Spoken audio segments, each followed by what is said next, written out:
All right, now, everybody. Quiet, listen to me. We're going to start a show. Now, some of you people have been with me before. You know it's going to be a tough grind, but we're going to have a show.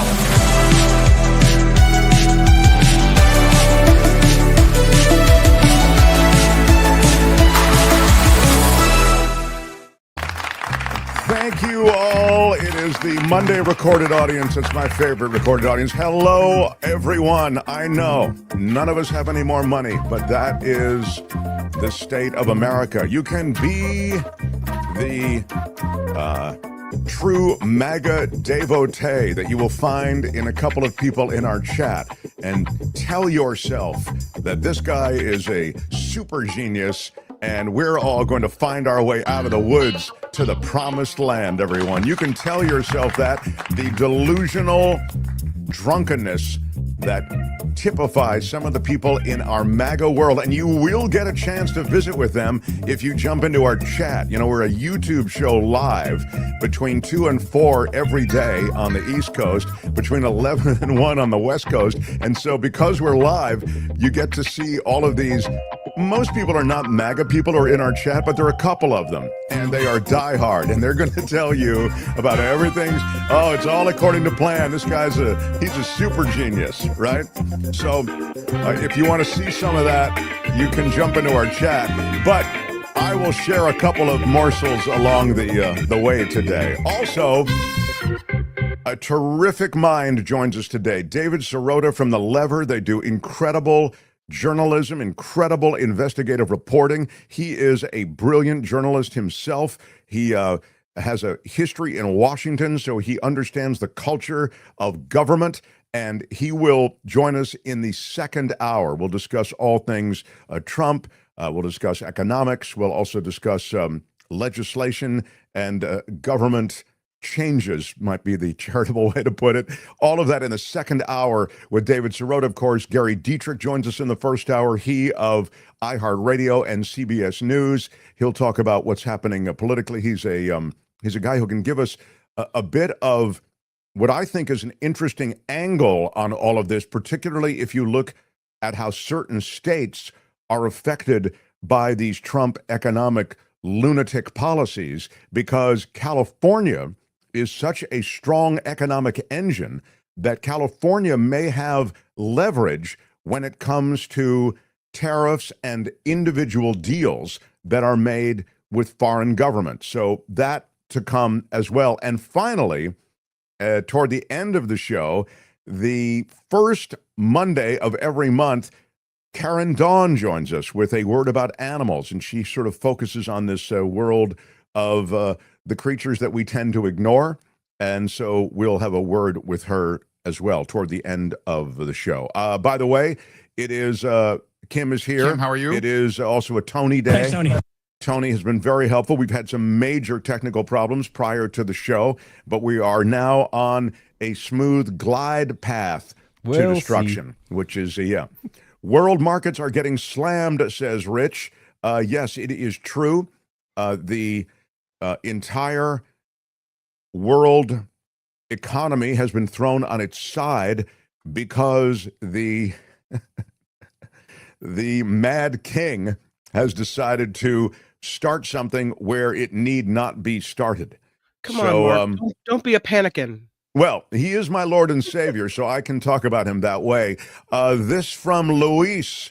Mark, he is a true super genius in the proud tradition of Wile E. Coyote. Things really went well for that dude as well. LOL. Yeah, he is. We have a moronic mob boss, says Silicon Valley Blocks. A moronic mob boss businessman president. Well, it is true that he has a few flaws. Okay, everyone, he has a few flaws. I do want to get deep into this, and I'm going to get right into this, but we are in the middle of March Madness, and I just wanted to mention that over the weekend we have some, perhaps some new, I know you're going to run the bed, don't worry, I was just running it here to give it a little feel. Jesus Christ, man. I can't believe They do this to me all the time. I don't know what the hell they do it for. I tell you, today is the day I lose it. Today is the day I lose it. But I No, not yet. You're not going to run it. Okay. Okay. All right. This is why I miss radio, because it's so easy in radio. And this with all of these different sources, and you got to run this, and you have that, and we're going to change the computer, and we're going to do this, and this is a thing. And if you looked at your preferences, and what have you selected?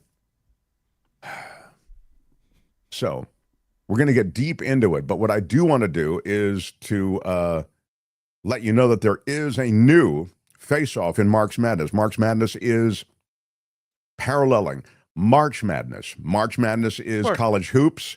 Mm-hmm. March Madness, we play drops off against each other. And today is the start of another round. Now, Tony, please. Now, March Madness. You'll vote right now, and you'll vote until midnight tonight for either... Ooh, it's a wild idea, but it just might work. Or you'll vote for... I love it when you're angry. That's right, you'll vote for either... Ooh, it's a wild idea, but it just might work. Or you'll vote for... I love it when you're angry. All right, it's wild idea versus love it when you're angry. You'll have till midnight tonight to vote in the posts section of our YouTube channel. Good luck.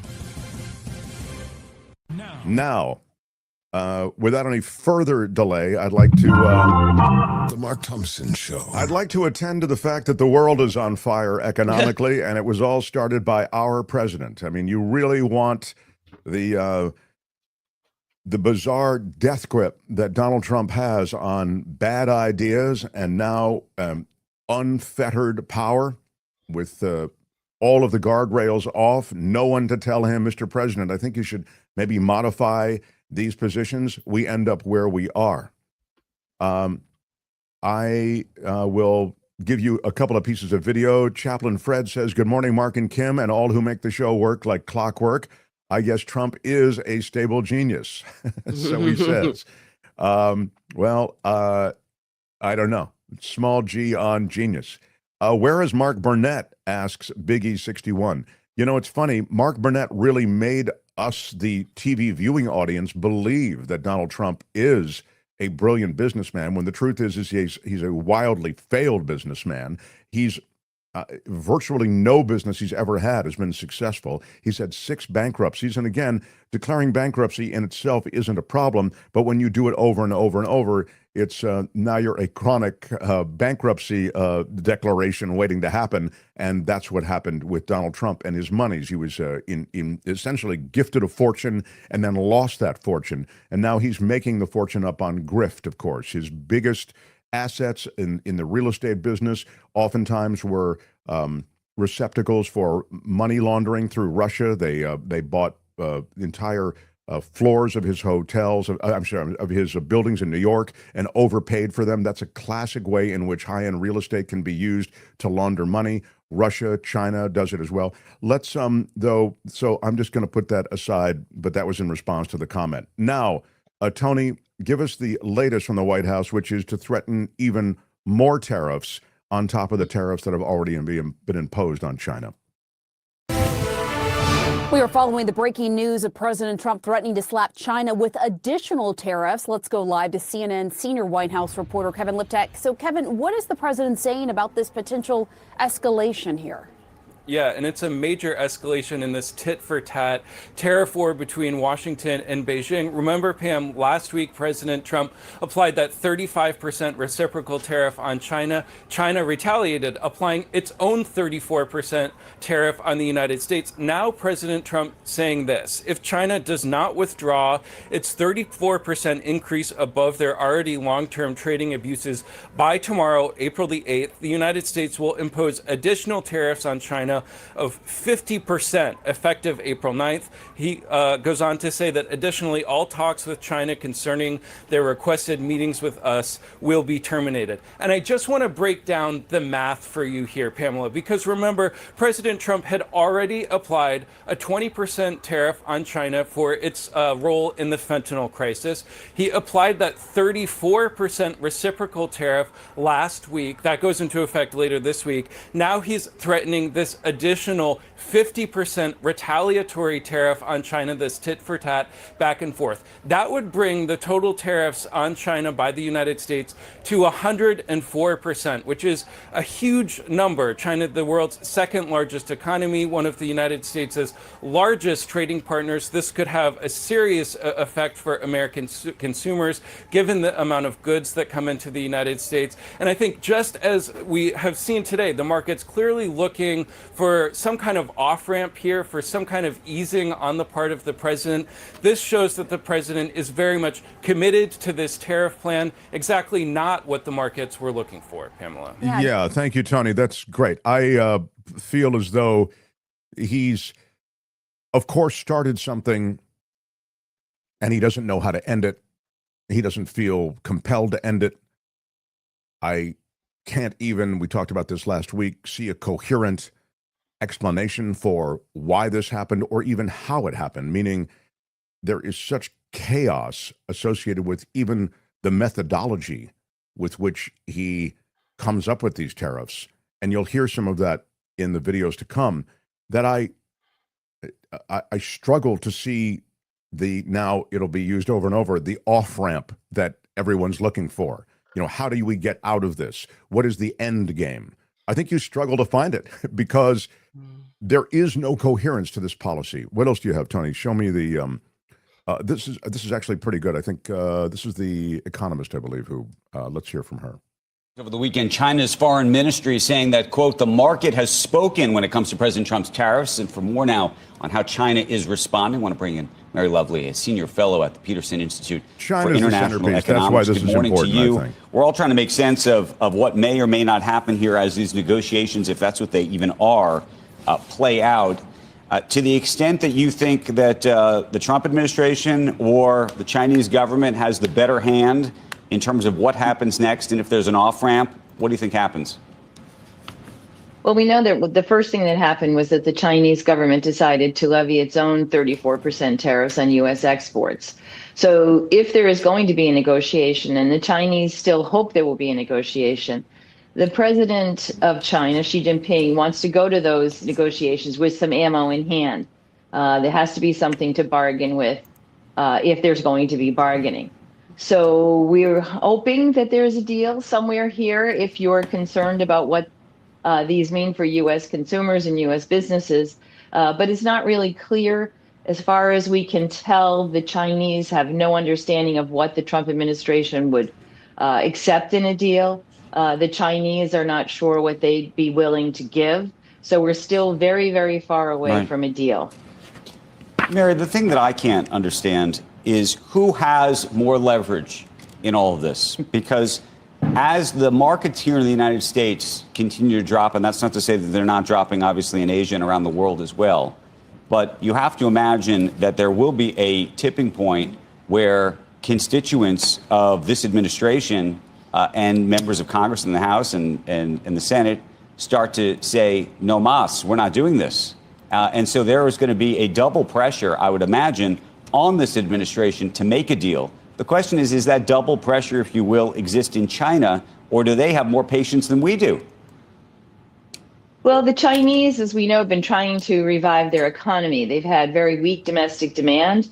They've been using both monetary stimulus and fiscal stimulus. They have more to give on the fiscal side, and they're already beginning to use it. Manufacturing is a significant share of their economy, but exports to the United States are not. It's less than 3% of GDP. That 3% does matter. There's a lot of softness, particularly in the factory sector, and that represents a lot of jobs. But China has already decided this is not where its future lies. It has been shedding jobs and so-called labor-intensive activities for years, and its plan is to continue. They want to move up the value chain, as we know, into higher tech type of manufacturing as well as services. So there are many Chinese who see this as inevitable, something they're going to do anyway. And they're right now behind their president in terms of not giving in to what they see as U.S. aggression. So let me translate that. Thank you. That means that the Chinese have, as a government and as an economy, they have the leverage because, again, we're their biggest customer, but they're our biggest supplier. And when you see that it's only 3% of GDP, they don't care about giving it up. And I believe that Trump has got to get that memo. I don't think he'll get it because I don't think he reads memos to begin with. But this is the state of things.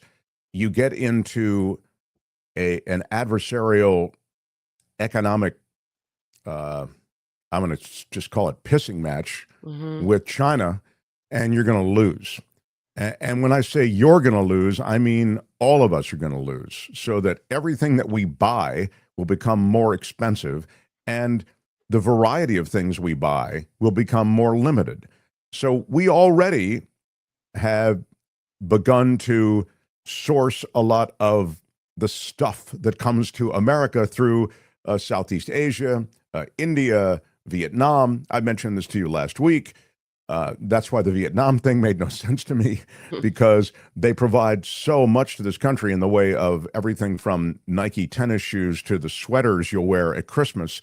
And yet they are being slapped with a 46% tariff because Trump doesn't really understand this balance of trade and trade deficit concept sufficiently. So he doesn't really put these deficits in the right category, in the right column. You know, he's seeing them as taxes, and they're not. So again, his economics is crazy. It's incoherent. And as I just run out the Vietnam thing, you know, you'll never have Vietnam buying as much from America as we buy from them. I mentioned this to you last week because they're such a small country. How could they possibly do it? Even if they had the money, and by the way, they don't, because they make $70 a month. So they couldn't buy the stuff from the U.S. anyway. So this is utterly absurd. Well, Trump is digging in his heels, and he did another post right before the stock markets opened this morning, and he invented a word. He said, "Don't be weak, don't be stupid, don't be a panickin," which is apparently a new party based on weak and stupid people. "Be strong, courageous, and patient, and greatness will be the result." Yeah.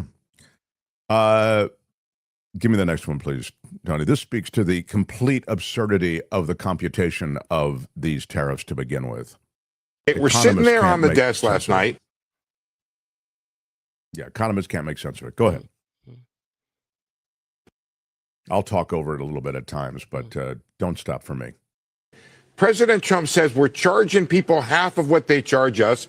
He puts up that, now I'm going to say, famous poster board, and I'm looking at those tariffs. I'm like, wait a second. I don't know the tariffs like an encyclopedia, but I'm pretty sure European tariffs are not 39%. I think I know that countries like Switzerland have like almost no tariffs, and Singapore. I think the European tariffs are like 4%. And like, where are these numbers coming from? I get offset and I start getting emails from the economists and the international trade experts I know. And they're like, what the heck are those numbers? And nobody really understood where those numbers came from. And I think David said, like at 5:30 or so, somebody who was not in the international trade community, because they couldn't understand it, started doing the math. And it is what Sarah was saying earlier. It's the trade deficit, half of the trade deficit divided by the imports.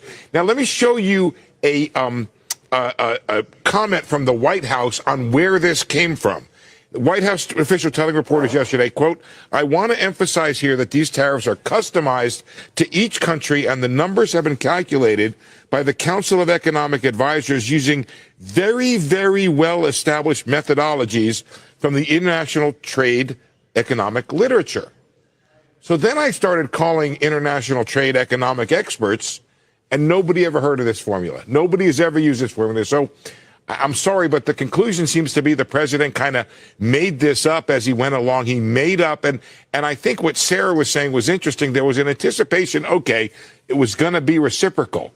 These are off the charts and nowhere near what other countries charge us.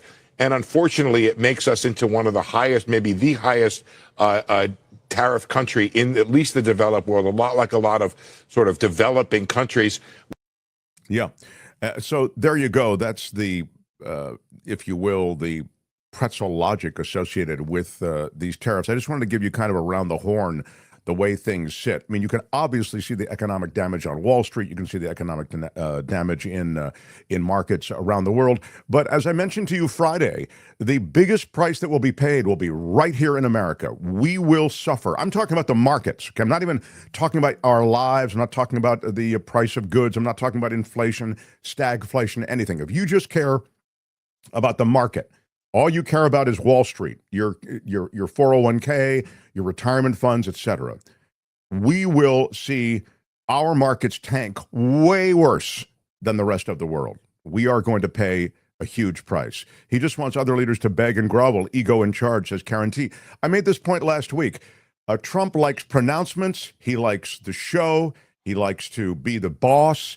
And he is essentially running kind of a mobster White House. So he wants world leaders to come to him, I think, as Karen correctly points out, and ask for favors, ask for exceptions. That is what's happening now. According to the White House, 50 world leaders called over the weekend to talk to Trump about exceptions. But, his buddy Netanyahu in Israel dropped all tariffs on the U.S., and they weren't even so bad to begin with.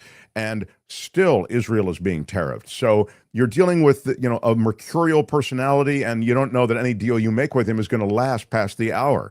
5 to 10 years for our markets to recover, says Lakameka. It's I think it could be even longer to repair the reputation of America. I mean, I think there's a real cost here associated with the fact that America's word, our treaties that exist, our trade agreements that exist, they've really all been undermined by this. So there's a tremendous price we pay, and it will take more than 5 or 10 years to repair that reputation. There's a lot of reputational damage that Trump has done. And the last thing I will say economically is that he has deliberately weakened the dollar. So he wants to weaken the dollar, and this because that makes American goods cheaper, and so that helps in the back and forth of trade. But the weakening of the American dollar actually begins to undermine further America's strength in the world. So when you add reputation, weakening dollar, an economy that's dropping like a stone, you begin to see how America's place at the international table gets shrunk, and it can really do damage for the future. And I think you're looking at a timeline beyond a decade to repair that, if it's even something that you can repair. Patterson Thomas J says billionaires will get richer, but everyone else will suffer. Well, Donald Trump has the Billionaire Boys Club as his cabinet. They are almost to a person billionaires, and they were on the Sunday show circuit trying to explain this. I played you the Besant stuff on Friday where he's sort of mealy mouth, can't really, he's the Secretary of the Treasury. He can't really, he knows what's going on. Scott Bessent knows what's happening. These people are not stupid, but they're so cowed by Trump that they just have to get out there and rah-rah. And Lutnick is perhaps the Department of Commerce head. He's perhaps the most embarrassing. Play me the last little bit, if you would, Tony, and then I'll get to Gary Fietrich. So I would first say what's extraordinary is they really thought that Donald Trump was going to be great for the economy. They thought he was going to be great for markets. And so many of them were sort of blinded by this idea that, like, CEOs, we're thinking that there's so sick of the last 4 years spending so much time talking about diversity and DEI. I'm sick of being in a DEI war room talking about how we're going to improve things in our company. Well, now those same CEOs aren't in a DEI planning meeting. They're in a tariff war room day in and day out, and they're eating crow. And while they eat crow, they've lost the ability to even stand up and speak out. And I'll tell you, all of you, what's the most alarming, and it's certainly alarming to foreign leaders, is that no CEOs are standing up and speaking out. The fact that we're not hearing from any of them shows that democracy is lost. Why? Because Donald Trump will seek vengeance on them. So in the same way the legal industry had to bend the knee, and people are looking at them and they're obviously saying barely anything, I'll ask Andrew. Andrew, what major CEOs, what bank leaders are on CNBC today walking through the impact of these tariffs? And I'm guessing you've got some, but not the biggest names in the markets because they're too afraid to speak, despite the fact that we're facing the biggest economic policy shift that could roil our markets and cause recession. How many of them are on CNBC speaking today? You are 100% right. You're 100% right. I said you're 100% right. The only CEOs, the only executives that are prepared to speak out right now are people like a Bill Ackman, who is eating his own crow, and others who basically work for themselves. The big publicly traded CEO companies that are run by CEOs do not want to speak out. Will they get on the phone and say, this is crazy, Andrew? This is cuckoo for Cocoa Puffs? Can you believe it? Are you going to say on TV that it's cuckoo for Cocoa Puffs? You should. And here we are. But they're not, because they are scared. They are fearful of what the repercussion on them is going to be. And that's a lot of what we saw, or what the president was doing in the first couple of weeks of his administration, that frankly scared them into being silent. That is actually a real fear. One other point I just want to make, because it's an important one.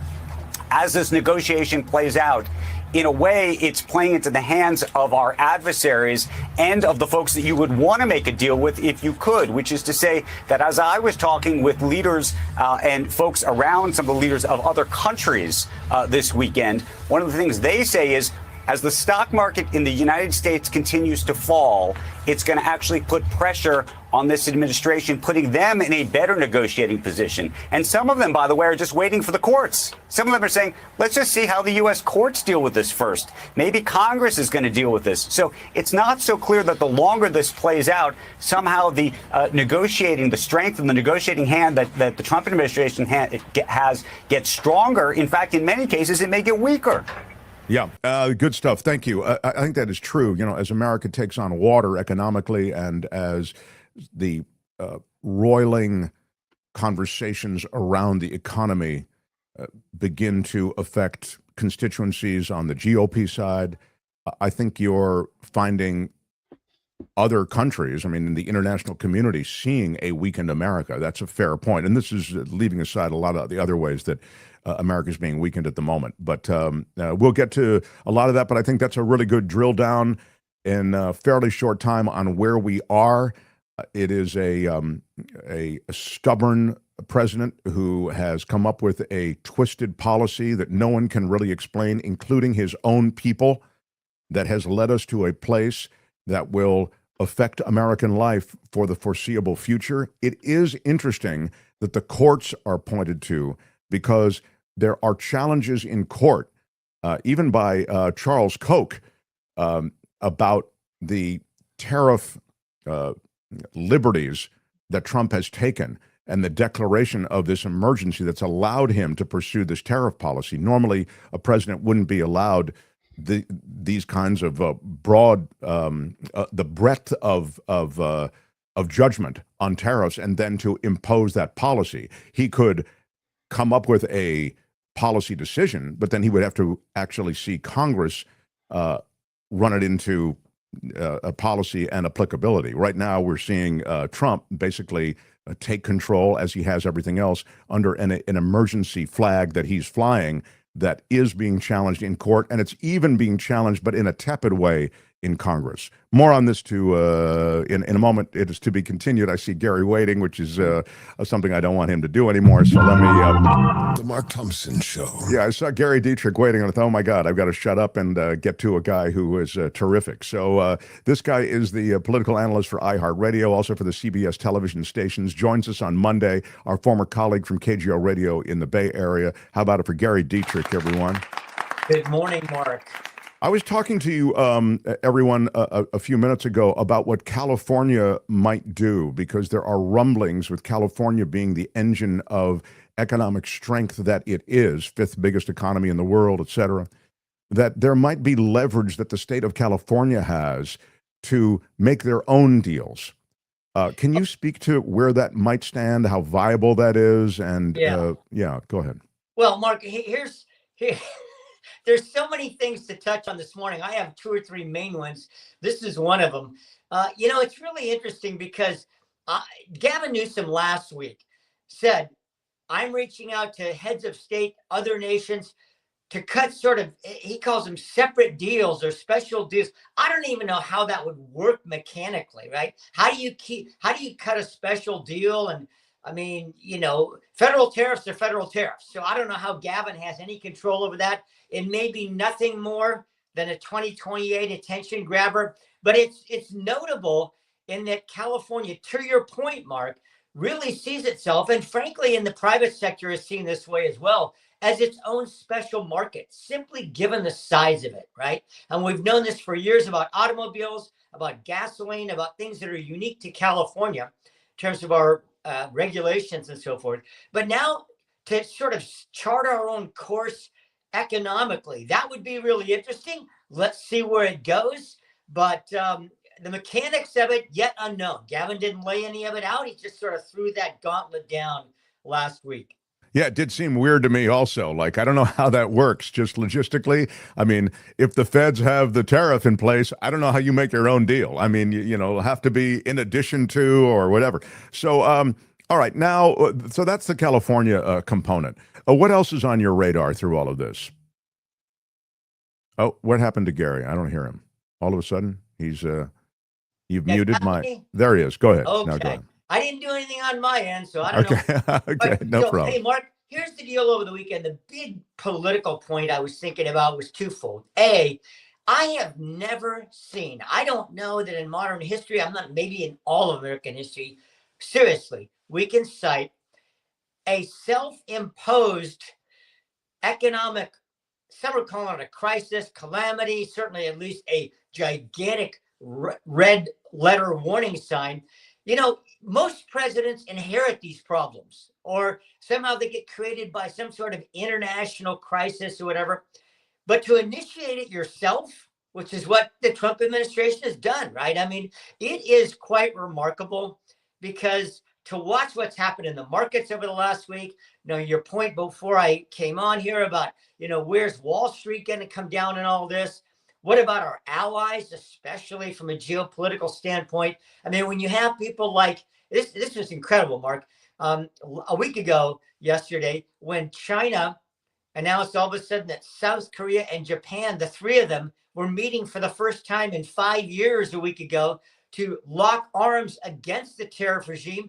Well, I mean, pushing two of our closest Pacific Rim allies into the arms of the Chinese, that's pretty strange, right? So there's a lot of it that just seems like, why would you do this self-imposed? And then secondly, I don't know, and I have not heard anybody ask the hard question, or at least it hasn't gotten answered. Why would you do this if you're going to do it? Why would you do it before you pass your major, gigantic, humongous piece of legislation through the House and the Senate that you say is absolutely vital for your three top priorities: dealing with the border, getting your tax cuts extended, and dealing with unleashing American energy? I just don't know why you would create this kind of a political battlefield before you would get that thing out of Congress and get it signed. So those are my two big takeaways from over the weekend, Mark, that I tell you, they're head scratchers to me politically.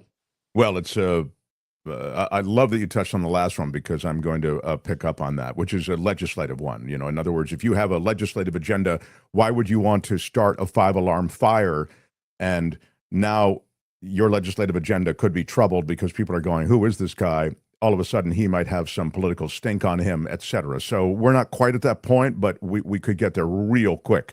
So now let me speak to that, because you do hear that on the Sunday shows. I thought it was so funny listening to these guys try to explain it. They can't even explain the policy. There is no coherent even reasoning that explains the way in which he came up with these tariffs and applied them to every country on earth. And by now it's, even countries that are uninhabited, the penguins and all of that. I mean, you realize how chaotic and absurd and lunatic this whole thing is. Again, this is my feeling, but I mean, even you have conceded, and you're a more objective party than am I, that this really doesn't pass the smell test in any kind of a way that makes sense. Okay, so you've started this situation, but I'm listening to these Sunday shows. These guys can't explain it, and then they say, but It'll all pay off with this huge tax cut for middle America and this tax cut that is going to make such a difference. So this is what we need. These tariffs will help enable this great tax cut and then the onshoring of all of these different businesses, and America in the future will become this robust economy. And I'm thinking, dude, this tax cut thing, it's really, you said the quiet part out loud. This is what this is all about. And I don't know, as you've said, and I'm just going to press you on this because you've sort of hinted at it, I don't know what you can get done after this. After you've set the economy ablaze, you tell me what can actually happen politically for this administration. Well, let's just get to the raw vote counting politics of this, okay? Republicans picked up a couple of seats, as you know, in Florida over the last week and a half. That was important in the House. They've now got a 7-seat majority. They needed some more wiggle room, all right? But they know how tight it is. I mean, Trump withdrew his Elise Stefanik nomination for UN ambassador because they think we might need her vote in the House, all right? So I think this is precarious political times, okay? I'm just talking raw vote counting in the House and the Senate to get this big package through. And you've got a lot of, even in California, as well as other blue states, you've got some purple House districts that are, high on the Democrats' priority list. And those people are going to be watching every single poll very carefully, right, to save their House seat. And I've been saying this for weeks, Mark, but to me, we're less than 18 months now from people getting real serious about turning in their absentee ballots for the midterm. And that is going to be everything. Let's make no mistake about it. If Trump loses the House next year, it is game over for the last half of his presidency. People in Washington know this, and there will be nothing you can get done. Not to mention being on the defensive from every kind of subpoena and investigation that would be coming. So I think this whole tariff deal to me is one of the most remarkable high stakes political roll of the dice I have ever seen. Well, roll of the dice is a truly charitable way to characterize it. Although I get it, it is a gamble, and he is making this gamble, but it seems so indisputably ill-fated, So I want to get back, though, to legislation in that environment that you just described. So if you now take that House lead to which you've referred, and you have a fairly consolidated area of support in Congress, I mean, he's had that at least in the first couple of months, I ask you, do you see, and this is, again, I know there's no way for you to actually know this, but isn't it, I'll put it this way, isn't there a way to see that the political erosion that could come alongside this economic catastrophe that he's created, that political erosion will be such that he won't get that tax cut passed? Well, that's quite possible, Mark. I mean, we saw a number of U.S. senators last week side with Democrats in just what they call a sense of a Senate resolution. It doesn't carry any legislative weight, but saying, hey, you know what, Mr. President? We want you to pull back those tariffs on Canada. They focused on Canada. Republican senators, a small group of them, voted with Democrats for that. That was signage of what we were talking about, Mark. And I think the problem, the more difficult problem for a Mike Johnson in the House and a Thune, the leader of the Republicans in the Senate, is, when people get miffed, when your members get miffed about maybe a side issue. For example, you're trying to get the so-called one big beautiful bill passed in the House or in two parts in the Senate. If these members say, look, I'm only going to, how this horse trading goes, I'm only going to support that legislation if these negative impacts on my district, i.e. part of this tariff package, are pulled back, now you got a problem that Johnson and Thune cannot solve because it was created by the president, right? So unless he changes this tune, how are they going to deliver those votes? This is what I'm talking about. I mean, from a raw politics standpoint, I think you get the legislation passed first. They've pretty much resigned themselves to the fact it's going to be one bill. That's it. They're not looking at legislation for next year, election years, especially midterm years, notoriously difficult to get major legislation passed. So they're looking at this year. I mean, we're talking like the next 9 months max. They're talking next 6 months to get this bill passed. And, not to beat a not to beat the drum too hard, but I think it's going to be more difficult. By the way, I have to express some measure of compassion for our penguin friends. I went last week and saw that new movie, The Penguin Lessons, which is quite poignant. If you have people haven't seen it, I went and saw it. It's quite touching. But boy, I'll tell you, if you want a heart for the Penguins, go see the movie. Okay, that's low. How about some applause for the Penguins? I agree. Yeah, that's really cool. Gary Fietrich with a big heart. I love to see that.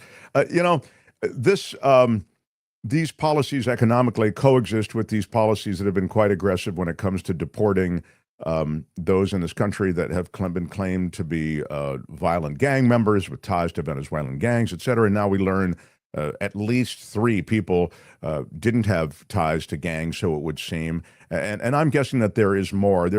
Honestly, and again, this is coming from my perspective, I see the chaos and the disorganization and the just the incoherence of this administration, and I see it applied to many different things. And so the deportation, I think, falls in that same category. So in a way, I'm not surprised, but I'm deeply disturbed that they have scooped up all of these innocent people and sent them all to what is essentially worse than a supermax prison in El Salvador. My question to you is the pushback now that the administration seems to be applying on the courts, which the courts are demanding, hey, you got to bring these people back. They were deported illegally. Now you're seeing the Trump administration in the form of Stephen Miller saying, hey, we can't, we don't know how to, they're gone now, and why are the courts getting involved in this anyway? That's sort of a summary of where he is. Can you speak to that? Well, what interestingly, and this doesn't come as any surprise, Mark, with the bright spotlight now trained on tariffs particularly, you notice this whole deportation issue is really taking a back seat. I mean, there are people watching it. It certainly is getting some traction. But for those who would like to see this deportation train slow down, it's just more difficult now, in my estimation, because people are so fixated on the economy, right? And so this is just kind of, this thing sort of has this inexorable quality of kind of how do you slow down this freight train? There's another part of it too that I think becomes difficult for the average American, and that is following the individual stories. Because we know that the polling early this year was strongly in support, Republicans and Democrats, of a lot of these deportations, particularly as of the verified gang members, Tren de Agua and people like that. And so I just don't know where this is going to end up in terms of appetite for taking this on, even in Congress, where Democrats are making a lot of noise about this. They're firmly focused right now on this whole economic situation. So I don't know, Mark. I don't know if there's going to be relief beyond the courts at this point in that arena. Yeah, I mean, everything's taking a back seat to this. I mean, you have this 5-alarm fire of the economy. And I mean, again, by a political arsonist. I mean, he set the fire. It's not as though he inherited the fire. And you're right. It's bumped everything to the back. So this question of the deportation is one. Ukraine is another. I mean, the entire question as to exactly where the Ukraine negotiations sit, that has, and by the way, just because I mentioned Ukraine, it's interesting in the context of the trade deal and these tariffs that are applied in this haphazard way, Russia was completely accepted. There are no tariffs on Russia. And you'd say, well, that's because they're in a negotiation right now and because they are involved in a war. But Ukraine has had tariffs imposed upon it. So, I mean, the loyalties of this administration seem clear, even in the way they're applying tariffs in that regard. Well, I would also throw in there, let's put the Israeli-Gaza conflict in that same bucket, right? Because Netanyahu is meeting with Trump today in Washington, but it appears like, and we're going to hear more because they are going to do a little mini presser from the Oval Office, the two of them, but it appears to be more dealing with, and I'm sure there'll be certainly talk of the Gaza situation as well, but a lot of it is about trying to grant some reprieve to Israel over tariffs, right? So again, even there, but those two conflicts, right, which many people saw as the two tripwires for Trump coming into office, like, wow, these are two things that could really trip him up, right? I mean, trying to get these two seemingly intractable problems solved. And right now they've kind of also taken a backseat. So I don't know. I mean, it has really gotten to a place now where as as we're talking about this morning, as it happens in every election, the economy trumps all, no pun intended, right? And so until and unless there's some settling of these waters, and I'm watching stock indexes today, it seems like maybe, yes, there's some drop in it, but less than there was Thursday and Friday, for example. So let's see where this goes. But certainly the Ukraine Russia crisis is not going away. And frankly, absent some kind of a ceasefire this year, it's going to be exceptionally difficult for the Ukrainians to sustain that war unless the EU steps up even bigger to help them, particularly militarily. I mentioned in the first half hour that the Israeli government dropped the tariffs on American goods coming into Israel, and you'd think that would be a reciprocal dropping of the tariffs on Israeli products. There wasn't.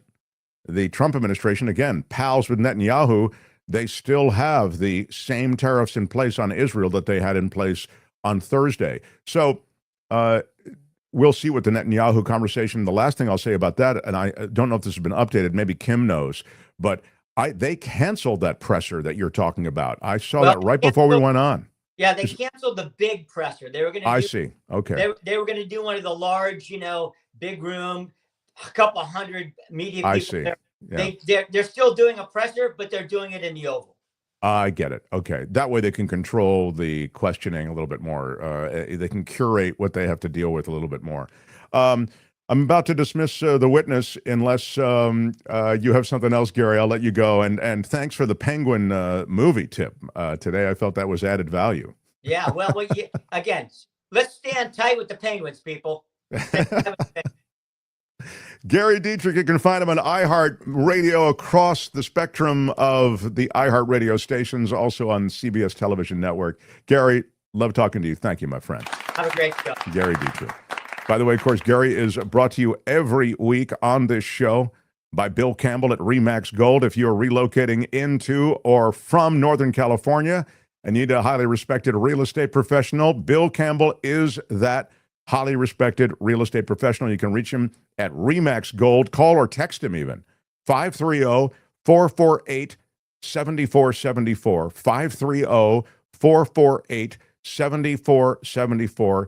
It's Bill Campbell at Remax Gold. Right on. The Mark Thompson Show. What a lot we get to and got to. I'm curious, Tony, I also mentioned this to you. Maybe you can update it at some point. The voting in Mark's Madness. I mean, I know it's from the sublime to the totally irrelevant. But to people on the show, if you look, here it is. Wild Idea is crushing Love It When You're Angry. Right now, if you're just joining us, we every March do Mark's Madness alongside March Madness. And it is a wild... Ooh, it's a wild idea, but it just might work. You'll vote for that, or you'll vote for... I love it when you're angry. Yeah, so either Wild Idea... Ooh, it's a wild idea, but it just might work. Or... I love it when you're angry. I love it when you're angry. It looks like it's gone down. It looks like a walkover. 80% to 20%. You can vote until midnight tonight on that, and we'll have 2 more for you in minutes in the second hour of the show. So... Now, Kim? Yes? Were you at a protest this weekend? There were big protests this weekend. There were protests everywhere. I had people sending me pictures of their protests. They were marching in Alaska. And then someone else sent me pictures of Pleasant Hill. Big cities to little tiny towns, protests across America. Well, we got a few of your emails. This crew... The folks who watch and listen to the show were out protesting. It was a big show of protest in many, many ways. And I know that there was an impeachment announcement at one of the rallies.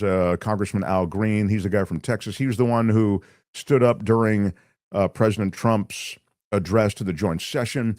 And he's going to introduce these, again, articles of impeachment. I think that's performative. I just, you can't even get a bill passed. You're not going to get, you're not going to get any kind of momentum behind impeachment, nor will you get any sort of real plan to remove a guy. Remember, in this country, you have to, the impeachment is the first part, right? It's the trial. And then you actually vote, and you'll need a 2/3 vote to remove a president from office. But it speaks to sort of the vitriol that we saw. I wonder if we can put up some of these pictures from the rallies. I don't know if you've got them, but if not, just know that, I mean, look, these rallies, as Kim said, went from Washington to Paris to around the globe. That wasn't just in this country. And so it was an impressive show of frustration on the part of Americans, and I suspect it's not the end of frustrations, as there have been more and more issues that this administration has been both on the wrong side of and has created, I mean, out of whole cloth. The economic crisis that we're living in now, and will only get worse, is something that was a total creation of this president. He inherited the best economy in the world. He, despite all of his statements on the stump, inherited inflation that was very manageable. I understand everything was a bit more expensive. Gas was more expensive, et cetera. But the actual inflation numbers were fairly low. Now you're going to see a tax. It's an import tax. We call them tariffs. Tariffs is a name that was applied to these import taxes long ago, and it's stuck. So they call them tariffs. But it is a tax. It's an import tax. Because it's a tax, we pay it. It's a tax on us, those who are consuming. And we are the great consumer economy. And as long as we're talking about economies, the one thing, and I think I may have mentioned this to you last week, the one thing that he completely discounts, this president, is the fact that we're a service economy. And he only counts goods. So when he's talking about manufacturing, he only sees, cars coming off a factory line. He only sees sneakers coming in from Vietnam. He doesn't see the service economy, which is a robust service economy that America has. Financial services. These are things that have led the world in service economy, such that other nations now are trying to play catch up with our service economy. So this is a real pivot that this nation made. And we're not alone. A lot of developed nations are making that pivot from an industrial economy to a service economy. We've made it, and we've made it successfully. And so, again, you can look at things and say, well, it's a shame the middle class that used to work in factories across America, they've been left out. They have. I think that's a reasonable statement. In fact, you could even say that NAFTA and a lot of these deals that were made, world trade deals that were made, have offshored a lot of those jobs, but they're not coming back. That's the sad reality. They're just not. The price of labor in America is just too high. And so this economy has to find ways in which the middle class can be reinvigorated. But the way in which the middle class can be reinvigorated is not associated with these kinds of, these are some of the pictures from the protests over the weekend. It's not associated with tariffs and then trying to onshore a lot of these industries. Most of these industries are robotic dominated. So most of these assembly line jobs wouldn't even go to actual people.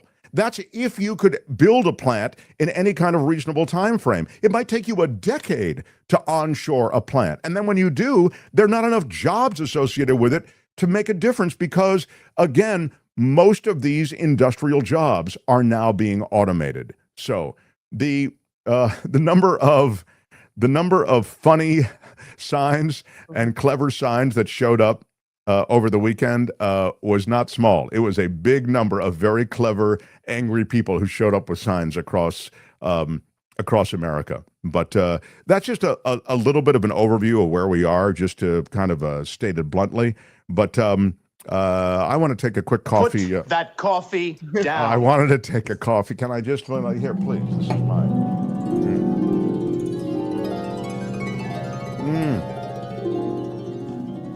That's Coachella Valley Coffee. They are one of our sponsors. They are our sponsor, really. Now, they have a small sponsorship on this show, but we really appreciate that you, our viewers and listeners, have found this incredible boutique roastery. CoachellaValleyCoffee.com is where you find them, all organic and from women-owned farms. And the coffee is the best coffee on earth. And I was drinking it and saying that before they were even part of this show. Why are you yelling? So I adore my Coachella Valley coffee, and Kim loves her Coachella Valley tea. I do. Yeah. To the point where when the tariff list came out, I was looking at, Brazil and Peru and all the places the coffee came from to see, is the price of coffee going to go up? I don't know what's going to happen. Yeah. I know. I actually had the exact same question. We'll have to see. But you will get a 10% discount if you go to CoachellaValleyCoffee.com, use the code MARKT, and you'll get 10% off.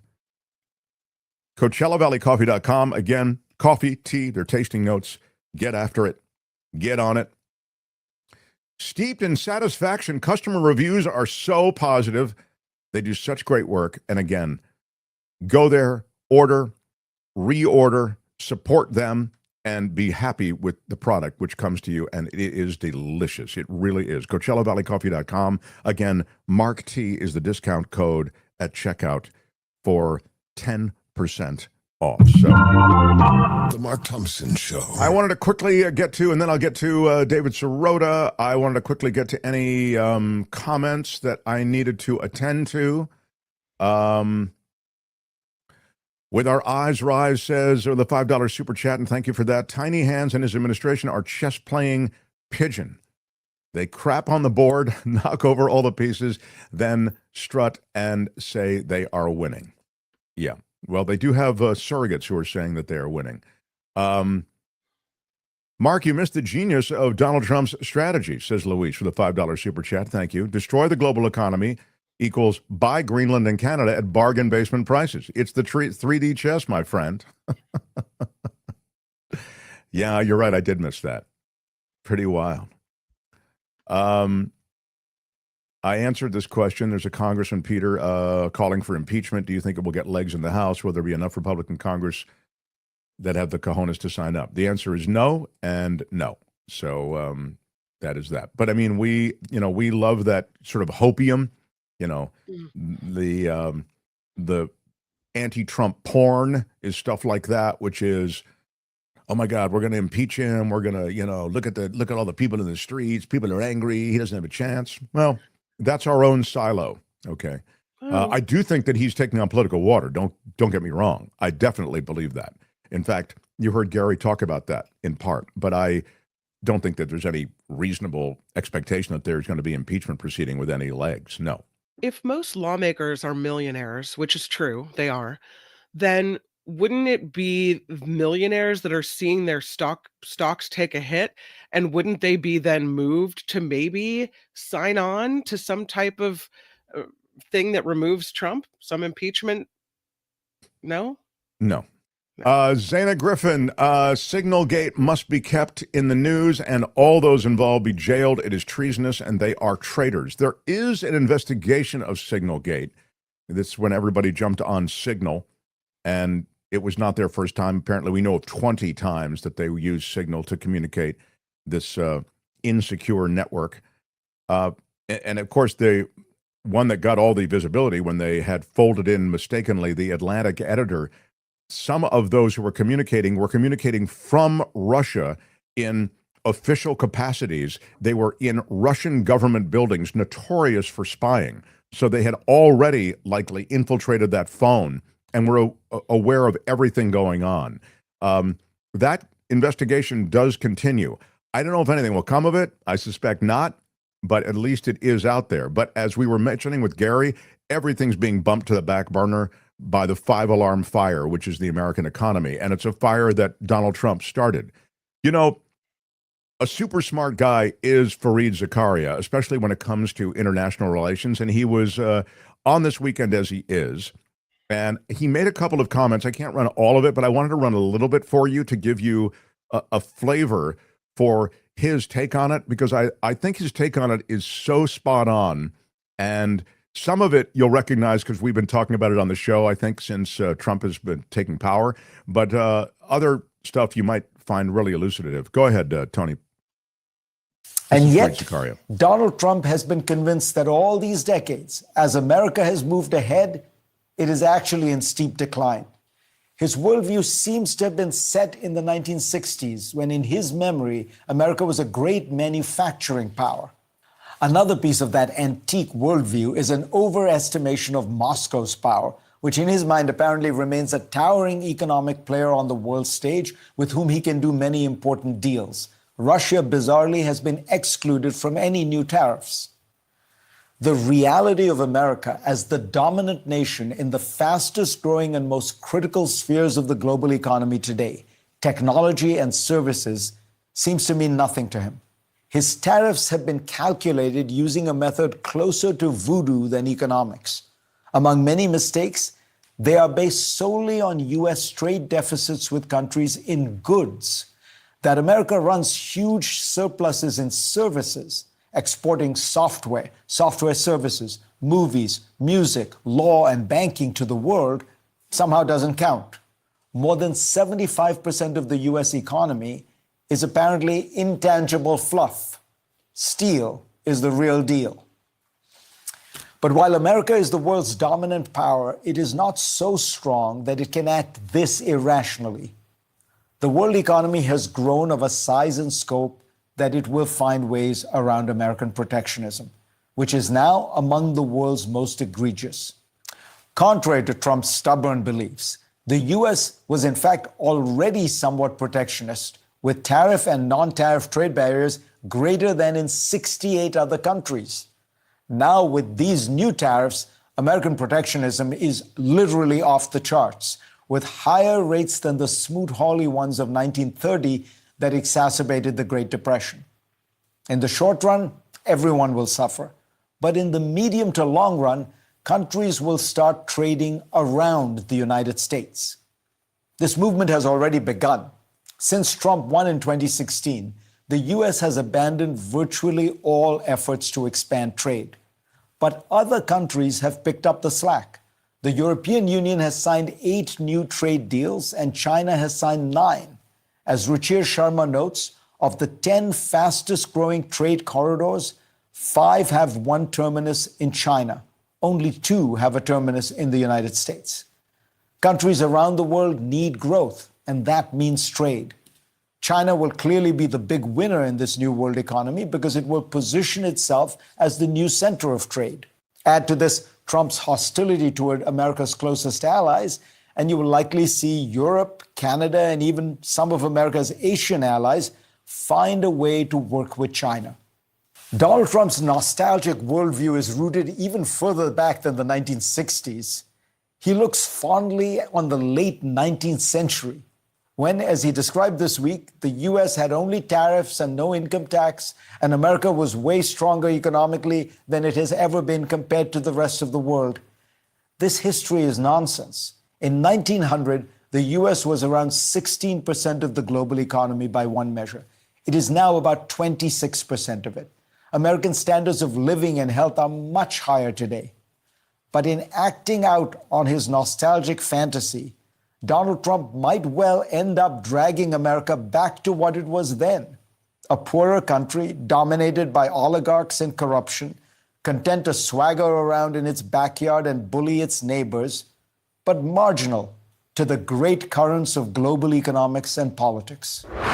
There you go. That's, I thought, was great. Some of it, again, we've discussed on the show for a while, but some of it I thought really sort of made the point in such a compelling fashion. He's really a brilliant guy.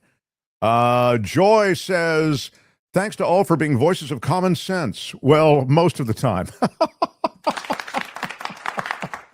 Thank you, Joy Branson, for a $10 super chat. I will play for you then in a moment the conversation I had with David Sirota, and he's a brilliant investigative journalist with The Lever, and we'll talk a lot about this. But I did want to tell you that we are a crowd-funded show, and some of you have really stepped up. These are tough times for the show.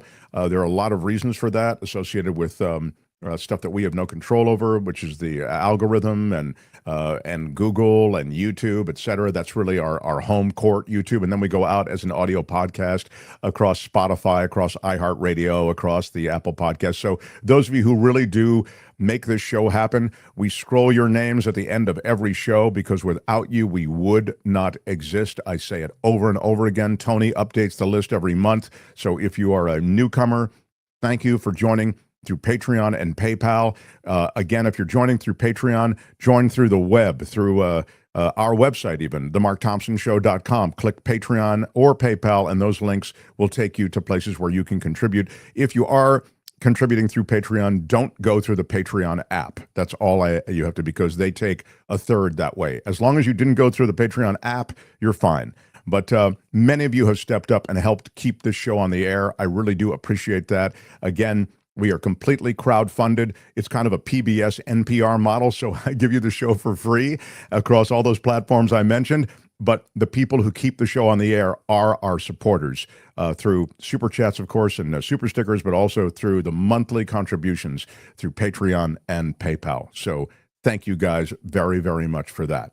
Now, my conversation with the great David Sirota.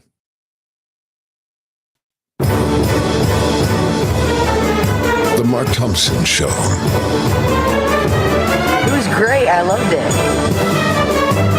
How would you handle this? We could try ignoring it, sir. Morning. You cannot say you love your country. Where are my weed smokers at? Stay at home and get baked. Right on. It is such a pleasure to welcome this next guy. I am such a fan. I've followed him for years. I'm a paying supporter of all of his endeavors, and I encourage you to do similarly. His independent journalism is done now at The Lever.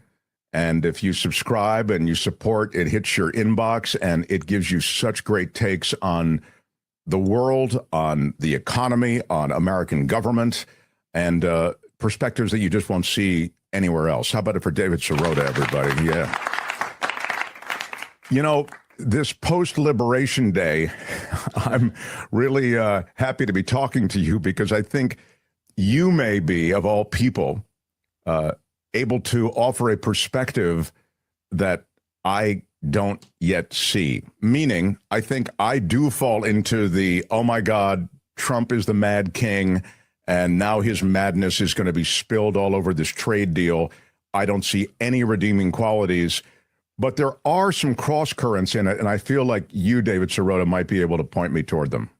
Yeah, I mean, look, I think a lot of things can be true at the same time. I think the Trump tariff policy is, at some level, seems pretty haphazard, seems pretty terrifying if you're worried about higher costs, which I think most of us are.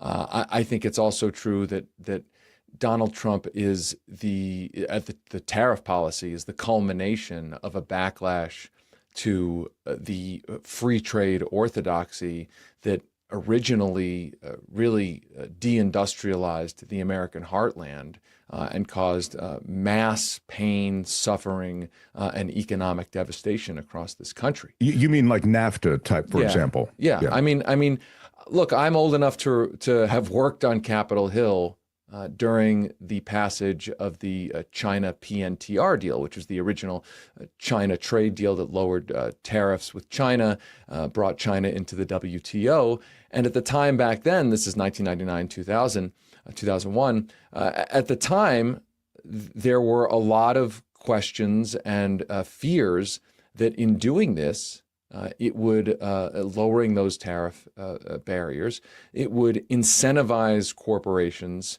to pick up shop and leave the United States to go to places like China to exploit cheaper labor, no environmental standards, no human rights standards, et cetera, et cetera. In other words, for companies to lower their costs and increase their profits by exploiting the authoritarian conditions of China. And there were a lot of concerns about that, by the way, on the left and the right.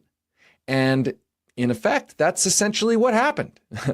That's what happened over the last 25 years or so. And same thing, companies moving to Mexico, essentially moving out of the United States to exploit exploitable conditions. And I think that if we're being honest about things, we have to understand that that caused a ton of pain.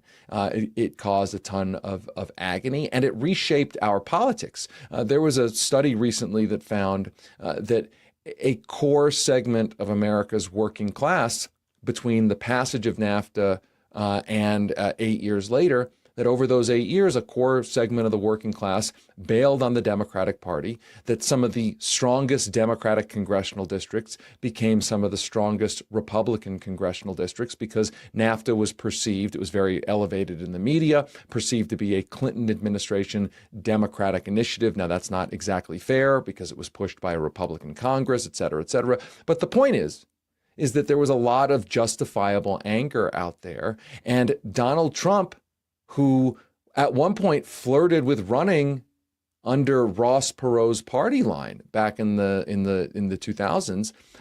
Ross Perot was the guy trying to sound the alarm about this. And so my point is only that, yes, it's true that Donald Trump's tariffs don't seem to be all that well thought out. They're not targeted. They're not gradual.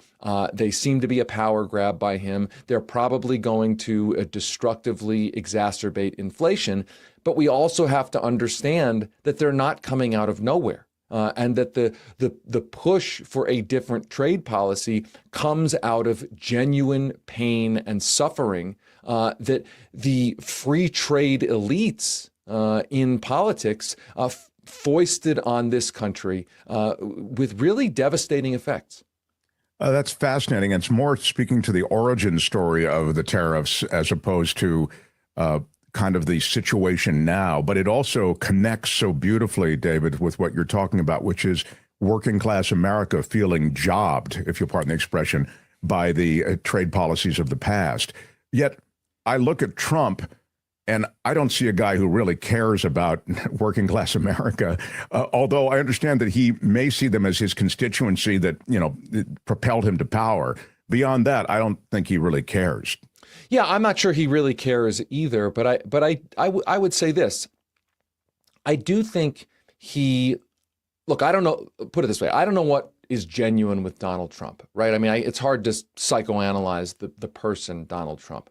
I can say that when he talks about how our existing trade policies have incentivized companies to leave the United States, it has financially rewarded companies that essentially do labor triage, labor arbitrage, environmental arbitrage, et cetera. In other words, exploiting bad conditions in other countries.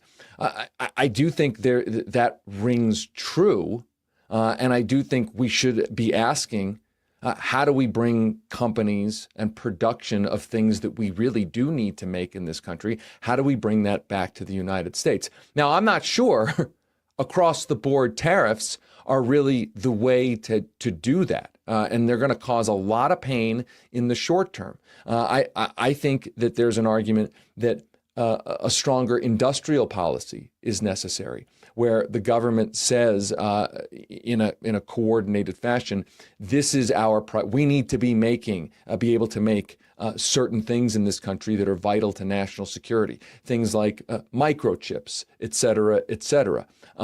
There are ways to incentivize that. There are ways to create the conditions for that don't necessarily involve blunt across the board tariffs. I would also say this, if people are worried about how trade displaces certain jobs or certain manufacturing that moves to other countries, we have not done a good job, as opposed to many other countries. We have not done a good job of supporting workers in transitioning to newer industries. In other countries that are exposed to more global trade than even we are, countries in Scandinavia and the like, provide a real safety net and support system for workers whose jobs are exposed to those trade transitions, right? I mean, put it this way, if you're a worker in Sweden and you're working in a factory that faces global trade competition, and your job gets outsourced or eliminated,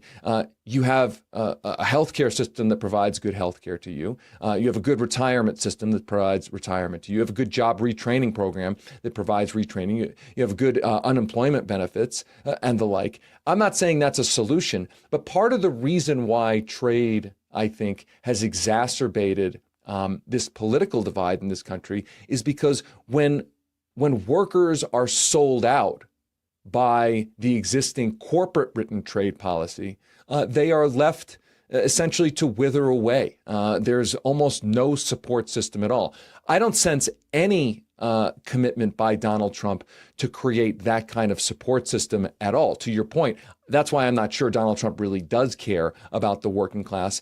We're watching Donald Trump, and through the supposed Department of Government Efficiency, essentially gut the very frail and already tattered social safety net that exists for workers who are exposed to global trade right now. Yeah, thank you. That was about to say, the safety net has left the building. I mean, you've got this guy going in and just taking a wrecking crew to everything. So even the minuscule support system to which you've referred is really pretty much gone. So, let me just, because you mentioned that, segue to that for a second and talk about what is happening in government and, whether or not Trump's vision of a government-less America dovetails a bit maybe with this trade stuff. And here's what I mean. It does fall into an authoritarian, growing dictatorial muscle he seems to want to flex. And I just wonder if, and again, I don't even know that anything with him is so well thought out, maybe instinct with him, but if these things don't just all work toward that goal on some level. I 100% agree. And I think we have the first Trump administration to look to when it comes to tariffs as well. In the first administration, they put in place something like $550 billion worth of tariffs on certain Chinese goods and the like. And there was a process of getting exemptions. Corporations, lobbyists could come to the Trump administration and ask for exemptions, special favors, essentially. And there was a study that came out recently that showed a link between companies and lobbyists that represented companies that donated political money to the Republican apparatus and them being preferenced for those exemptions. It was a kind of a smaller version of what we could see happen now, which is the King Trump, if you will, is now in a position vis-a-vis tariffs to offer tariff exemptions to those suitors, companies, lobbyists who come and kiss the ring, right? It is, in that sense, a tool of power consolidation that you've created another situation where if you're a company and you want to make a case that you're going to be put out of business because of the tariffs, you can pony up to the king in hopes of trying to get a special exemption. That's what I'm going to be looking at really closely in the next coming months here. Now, I will say this. Trump has said that these tariffs right now are across the board, right? I mean, so at least for now, superficially, they're not talking about exemptions. But if you really want to watch how this could end up being an authoritarian power grab, it's important to watch what happens coming up. Who's going to get the special favors? Who is going to go kiss the ring? And one more point on this is how Trump gets to use that leverage with different economic and political players to get what he wants. Oh, that's interesting. Expand on that last part, because that's sort of intriguing. You're saying that he could have agenda items that these various suitors, as you describe them, could take care of. I mean, for sure. I mean, if you're a company, I mean, think about the media space or something like that.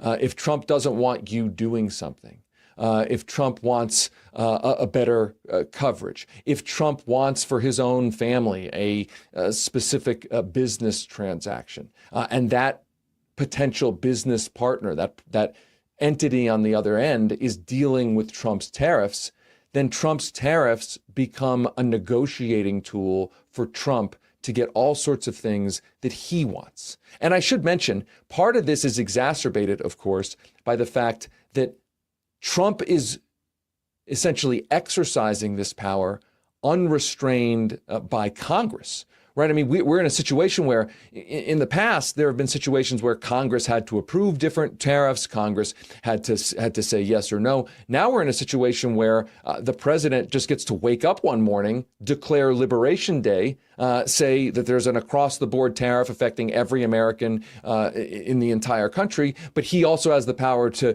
issue special exemptions to get whatever he wants.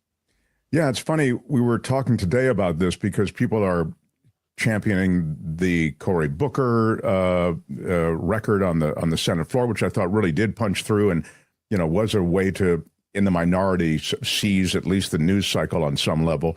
And also the Wisconsin Supreme Court win, which, was in the face of all that Musk money. So there's sort of this germination of optimism in the Democrats and also in the left. But it's funny, David, I don't see the seizing of control that you just described, the idea that the executive can, as you said, sort of wake up and impose tariffs, roll back tariffs, scribble out some exemptions, however he wants to do it. That really isn't his area of power. And yet the power has been ceded to him so completely that I find us kind of just rolling over for what are the authoritarian instincts and impulses of this guy. And I ask you, as someone who does know Washington so well, what's happening? Why the complete surrender like this?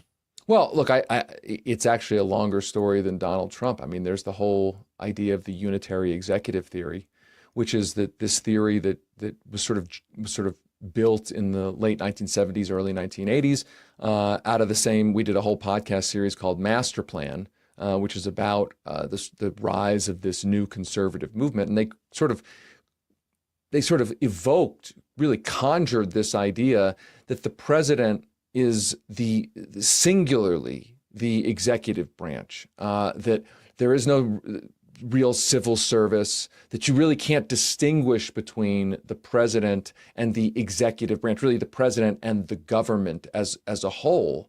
And what's happened is that there have been moments in which that doctrine has been enshrined in law. So, I mean, you remember the Bush-Cheney administration citing essentially the unitary executive to do all the sorts of stuff it did in the so-called war on terror. There have been presidents who use emergency powers.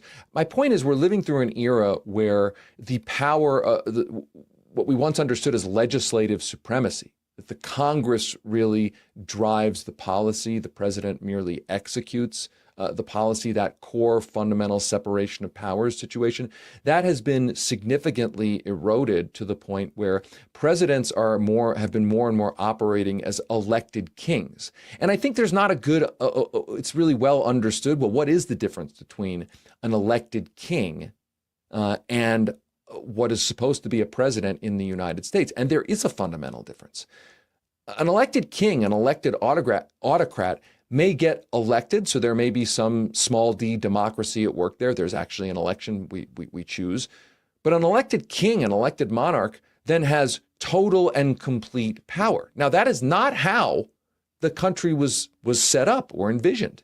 The president is supposed to be a co-equal, the executive branch, a co-equal branch with the Congress. But we look at the Congress today, and it's both, by the way, the Congress's fault and past Congress's ceding power. So it's both the people who are in Congress now, but it's also the power that has been ceded to the executive branch by law now, which is colluded to create this problem where, yes, the president can wake up and do all of these things. And I would say this, it's a really important point here. We lived through an era, and I can't get it out of my head. We lived through an era, the Obama era, where Obama won a giant mandate, had 59 and 60 Senate votes, huge congressional majorities. And there was this argument that the Democrats and the president just couldn't do anything. They didn't have the power to do anything. And this idea resurfaced at times in the Biden administration. Now, I think the Biden administration did a lot better job in a lot of ways on some of these issues than the Obama administration. But you still heard, oh, we can't do anything because of the Senate parliamentarian. Oh, we can't do anything because that would be sort of outside of the norms. Donald Trump should be reminding everybody that those arguments that were made against progressives, the left, rank and file Democrats who wanted their party to do things, that those arguments were nonsense. Donald Trump, I disagree with almost everything Donald Trump has been doing in terms of a power grab, et cetera, et cetera. But it's a reminder that when Democrats are in power, they have had the power to deliver, and they have refused to use that power. We are seeing an exercise of power that exists. And I hope the next time, if there is a next time, that the Democrats have power, everybody will remember that the president has a ton of power. And everybody will not just be satisfied with nonsense like, oh, the president really can't do anything, even if he supposedly wants to. Donald Trump is reminding us of how much power the executive currently has. Wow, that's such a great point. And I suppose there's this normalcy bias maybe that the Democrats have, that they sort of just want to get back to the parliamentary rules. In this case, certainly you have someone in Trump and those around him that have utter disregard of the rules, disdain for the rules, and even for the law. But their view is, hey, we're going to break it now. We're going to do what we want to do, and then take us to court. We'll see you there, and maybe we'll work it out in 3 or 4 or 5 years, whatever. I mean, look, that's exactly what they're doing. And I think it's important to remember, Donald Trump's party controls Congress. So when Donald Trump is doing things by executive fiat outside of the separation of powers system, it's important to understand that's a deliberate choice. Let me make it more plain. If Donald Trump wants to do something, he can go to his party in Congress and get Congress to pass a law to do that. Whether it's, eliminating the Department of Education, whether it's whatever he wants to do. In choosing not to do that, I think there's two admissions going on. One, the much more democratic entity of government, right, where there's 435 different elections, where the sort of the people's branch of the government, the Congress, that his agenda, perhaps he fears, cannot gain enough support inside of the most small d democratic entity in the government, which is a reminder that his agenda then is really out of step with what the public actually wants. Because these Congress people have to go back and talk to their constituents and get reelected every 2 years. That's one thing to remember. But the second thing to remember is that when he goes outside of that system, I think they are deliberately trying to create new norms that say that the president can do this. The president doesn't even have to go to Congress. The president is an elected king. And for the long term, I think that's the thing that's among the things that's most scary. Normalizing the idea that the president is not, the executive branch is not a co-equal branch of government, that the courts and the Congress are essentially vestiges of an old system. They are ceremonial at best, and that the president just gets to do whatever they want. And that is, that really is terrifying.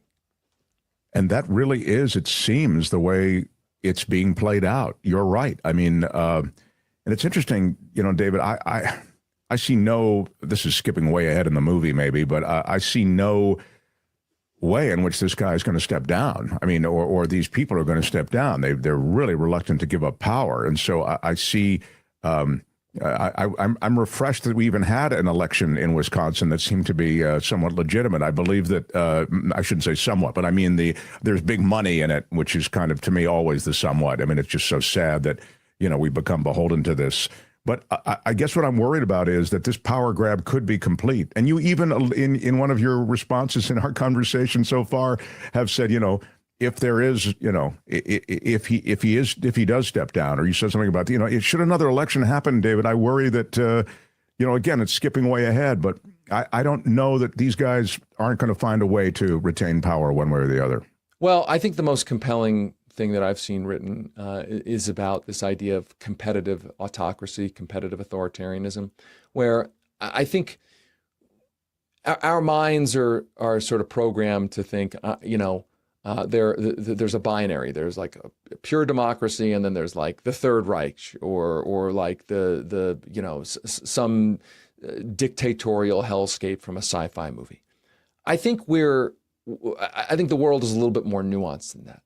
I think what we're seeing is what we've seen in other countries like Hungary, like El Salvador, et cetera, where there are elections. The elections are competitive, but the incumbents who are in power, the regime, if you will, is able to put its thumb on the scale, use its control of the state to put its thumb on the scale to kind of tilt the playing field in those competitive scenarios. So again, it's not a total, dictatorship, dystopian dictatorship from a sci-fi movie, but it certainly is a much more authoritarian system than I think we've gotten used to. And we've seen this in countries in Latin America and the like, where there are parts of the systems that are democratic, but where there is real authoritarianism. And I think what that reminds us of is that in order to regain power, or really regain at least a balance of power, it is going to require a constant and mass mobilization and a better awareness that the opposition to this has to be a lot stronger. I always use, when I think about the Democrats, I tend to think of it in terms of the Washington Generals and the Harlem Globetrotters. If your goal is to actually defeat the Harlem Globetrotters, you're not doing anyone any favors by blindly cheering on the Washington Generals, who in many cases are in on the act of losing to the Harlem Globetrotters. If you want to defeat the Harlem Globetrotters, you're probably going to have to demand a much better team than the Washington Generals to challenge the Harlem Globetrotters. The metaphor only goes so far, but I think you get my point. No, I think it's a really great parallel, actually. That the Democrats, and to be honest, and people, oh, well, maybe it should be a third party, et cetera, et cetera. The point is, whatever the opposition is, has to be held to a much higher set of standards and demands to actually fight in this kind of situation than what that opposition has been asked of in the past. So in our last minute or so on that, do you look at what's happened so far with the minority party, the minority opposition, the paid opposition, however you see them in the Washington Generals parallel? Do you see them with any real opportunities, or is this crew just going to roll over and play dead like they have in the past? Do you think, in other words, they can be animated by the sort of rising up in pressure, popular pressure that you're describing? Well, I can be pessimistic and optimistic all at the same time. I mean, let's use the Cory Booker example. Cory Booker does this filibuster. It's not really a filibuster, but it's something.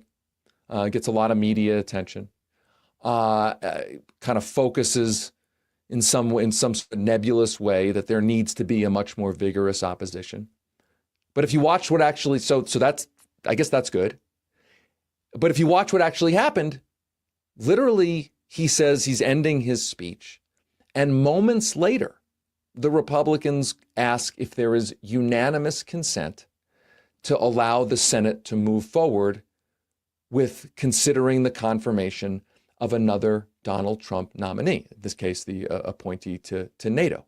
And there was unanimous consent. Booker, all the Democrats, none of them objected. It's literally in the Congressional record. Without objection, it is so ordered and it moves forward.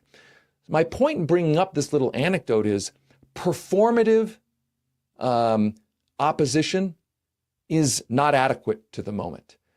Performance is important at some level. It's not nothing. It focuses attention, but that is not adequate. What needs to be demanded is a real opposition.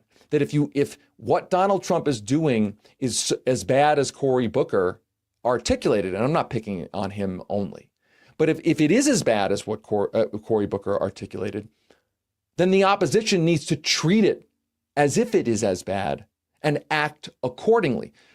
Shut down the Senate, slow it down in a way that you actually have the power to do. In the way that we've seen Republicans in the last few decades, right? Like really actually play hardball. Is it enough to stop everything bad that Donald Trump is going to do? Almost certainly not. Is it necessary to do to try to stop some of the bad stuff? Absolutely. And my hope is that as more rank and file liberals, Democrats, progressives see what's going on, they will become much more demanding of their Democratic lawmakers, their Democratic representatives, to actually do things. In other words, that the old excuses from the Democrats, which have essentially sedated and anesthetized lots and lots of liberals into saying, hey, they're just doing the best they can, that those old excuses should no longer work anymore. And that more and more kind of normie liberals, normie progressives, people who aren't necessarily paying attention to politics all the time, but who are nonetheless somewhat engaged, that they don't accept those excuses anymore, and they demand far more of their lawmakers in mounting a real opposition and using what power they have to put up that opposition. Well, this has been a shock to the system this first 2 months. You'd think that this could motivate a kind of activism that we haven't seen. And there's certainly been an activism, David, wouldn't you say? I mean, even GOP activism. Many more people, for example, in the last election showed up in the general than had before on the GOP side. And they were first-time voters. Look, that's why I'm somewhat optimistic here in terms of, not because of lots of people coming out to vote for Donald Trump, but because I do think we are now finally in that moment where it's possible for the rank and file of the Democratic Party to really move the party into a real opposition mode. I mean, I will admit to you, I wrote a book back in the late 2000s called The Uprising, where I basically said, listen, this is going to go one way or the other. There's a lot of populist anger out there. It's going to go one way or the other. And it felt like this could be the moment. It was at the end of the Bush administration. Barack Obama was running for president. Is this the moment where the Democratic Party's rank and file gets angry enough at its party to demand real results? The financial crisis happens, so it's perfectly teed up for a kind of New Deal paradigm shift. And without going all the way into it, but, hope and change becomes more of the same, becomes banker bailouts, it becomes, weak financial regulation. And the Republicans seize on that discontent with that to create the situation that we're now in. But I guess what I'm saying is that I felt like there was a chance for enough anger amongst Democrats at the Democratic Party to motivate the party into a real opposition stance would create a paradigm shift. It didn't happen. The hope is it will now happen. And I want to mention one last thing. We have seen this happen in the past. I mean, the New Deal era, the 1930s, 1940s, the 1960s, where there was enough foment inside of the Democratic Party to force the party to deliver and to put up a real opposition to conservative authoritarianism and fascism. So we've been here before. I think we're in this year in my lifetime where it should have happened in 2008, didn't really happen. Hopefully there's another chance. It's probably a more difficult situation because of what we've talked about, Donald Trump's thumb on the scale when it comes to democracy. But hopefully this is the wake-up call. Yeah. Boy, I'd love to see it. That'd be great. Great reporting, always at the lever. We'll continue to show you the love here, and we hope you'll join us again soon. Thanks, David Sirota. Thank you. Anytime. Thank you so much. Really appreciate it. All the best, my friend. David Sirota. Good stuff.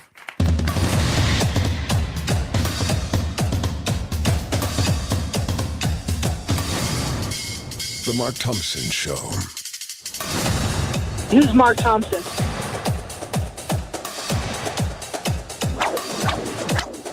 Feels great. When they raided Mar-a-Lago, God didn't like that. Right on, everybody. Thank you for being here. By the way, I didn't mention it yet, but it is free to you to smash the like button like a boss. Smash it with your iron rod. Smash it with your iron rod. That's right. Karen Dawn coming up. We'll change gears and talk about the world of animals in a moment. I did want to mention the last thing about Trump because he is my Lord and Savior. I know the rest of you are skeptical, but one of the ways he asserts his lordship is on the golf course. That's right. He does a lot of golfing, and wouldn't you if you were the smartest person in the world? You don't need to be in the office all the time. You knock off a little golfing and establish your supremacy, and that's what he did. I believe Kim, who is the official golf reporter of this show, isn't it true that Donald Trump won a golf tournament over the weekend? He's very proud that he won a golf tournament over the weekend. As he should be, Kim. Don't give me your sarcastic lib stuff. Very proud of this. All right. Yeah, sometimes you just have to brag a little bit. That's correct. Thank you. Right. If you're not touting yourself, then who else is going to tout you? Thank you. It's fantastic. Right? All right. So tell me what he was touting, because I was busy watching the 5-alarm fire, which is the world economy tanking, and I didn't pay enough attention to the golf course. Well, you see, as people were protesting in marches across the country, yes, and after-hours markets were tanking over the weekend, Trump was very excited about his golf tournament. No? Yeah, he flew down to Mar-a-Lago. Seriously, on the way there, he was asked by reporters about the markets and what would happen, and he said it's very important that the markets take the medicine, that we have to take our medicine. I see. That's pure speculation. All right. Yeah. So we're taking the medicine, and while we're taking the medicine, he's on golfing. the golf course. Okay. Yeah, he's doing his golfing, and he did it Saturday, and then he did it again on Sunday. Oh, and good. You got to get a couple days in. Yeah. A lot of golfing in, because if you're going to go ahead and charge up the Secret Service, right, all the costs, you might as well get 2 days in instead Sure, of thank you. That's right. He's actually saving the American taxpayer money, is what you're saying. That's kind of what I was thinking. Right. Could have gone to a different golf course. That would have cost us more. Okay. Yeah. So let me just get this straight, though. I thought he did declare Go ahead. That he won a tournament. Am I wrong about this? Yeah. It was the Senior Club Championship. Wow. All right. I love it. And that's my president.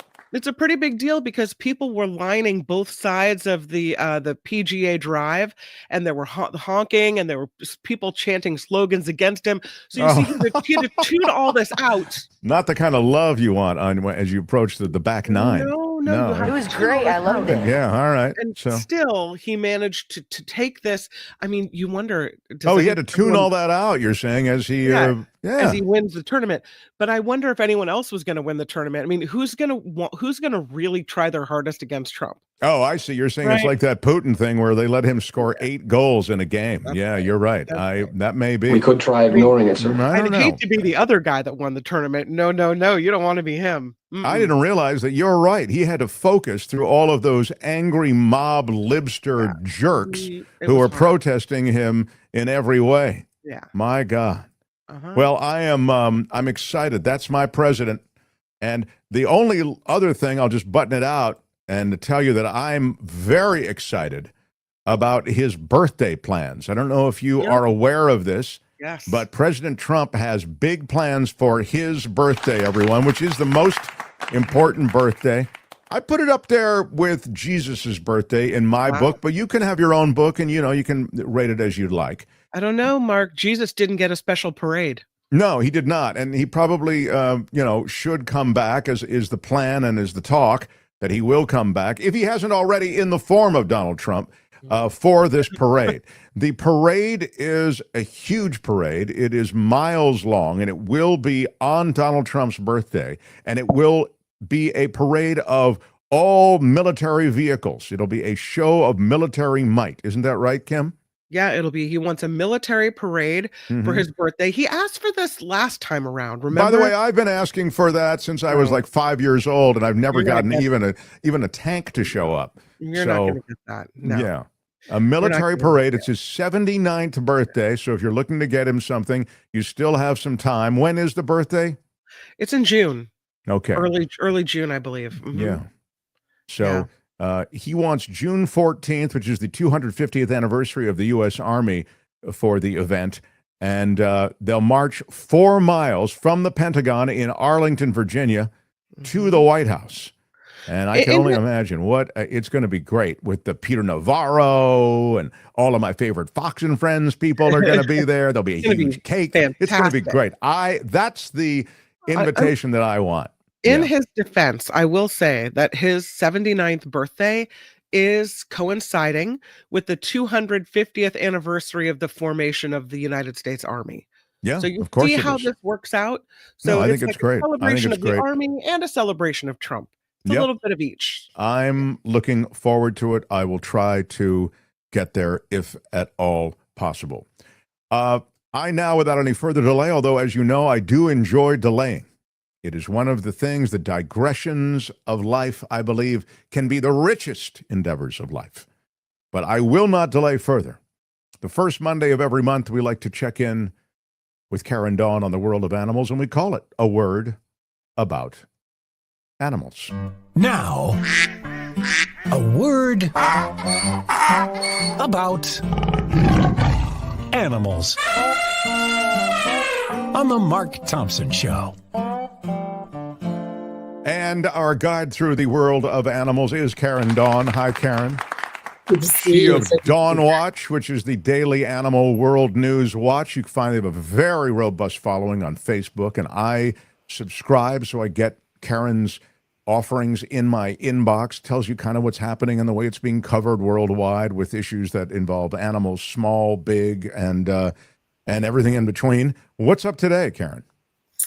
Well, one of the main things Dawn Watch tries to do is to encourage animal advocates to be in touch with the media. And one of the things we do is send off letters to the editor.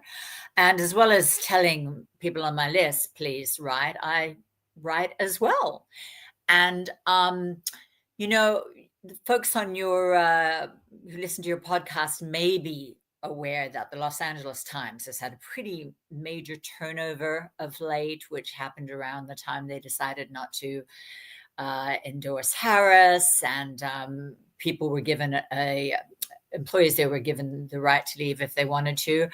And for the animal world, that mattered in one way, in that we lost a letters editor who we were crazy about, because he was so willing to share our letters that share the animals' point of view on things.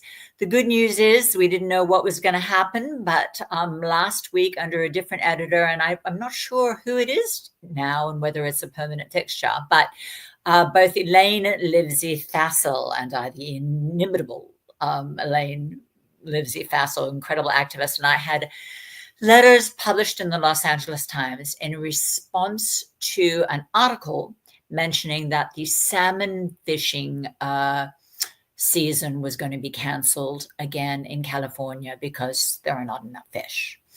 And Elaine and I both had letters published. And not only, thank you for sharing that, Tony, not only did we have letters published, but they were displayed such that we got the headline, and the main headline was about animals. And Tony, I don't know if you can scroll that up slightly so that I can read it, because I've forgotten exactly what it was.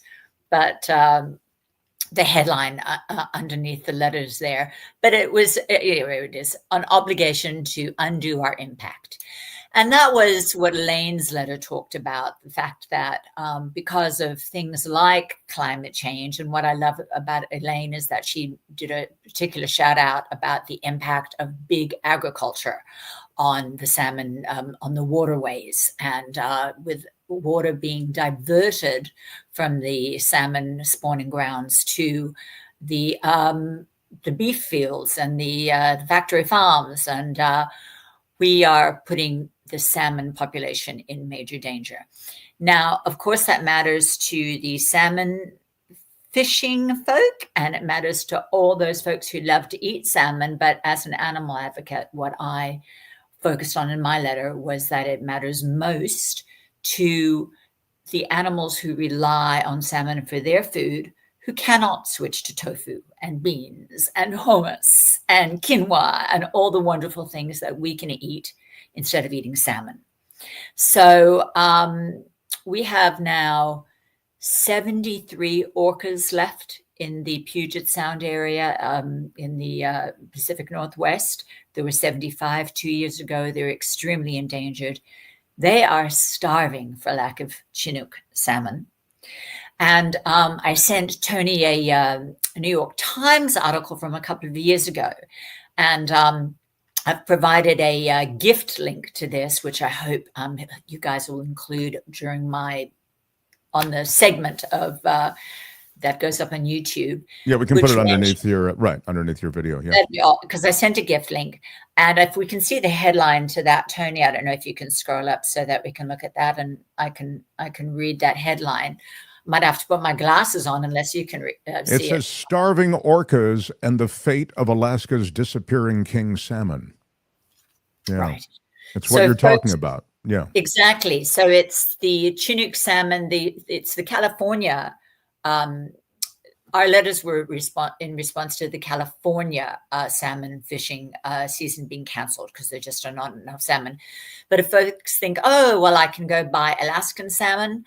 Yes, you can. But what that article in the New York Times is about is, well, should we be fishing salmon? Because we've got, and it's not only orcas who are dying, but people do tend to feel a lot for orcas. So it's useful to mention we are losing them fast because they've got no salmon to eat.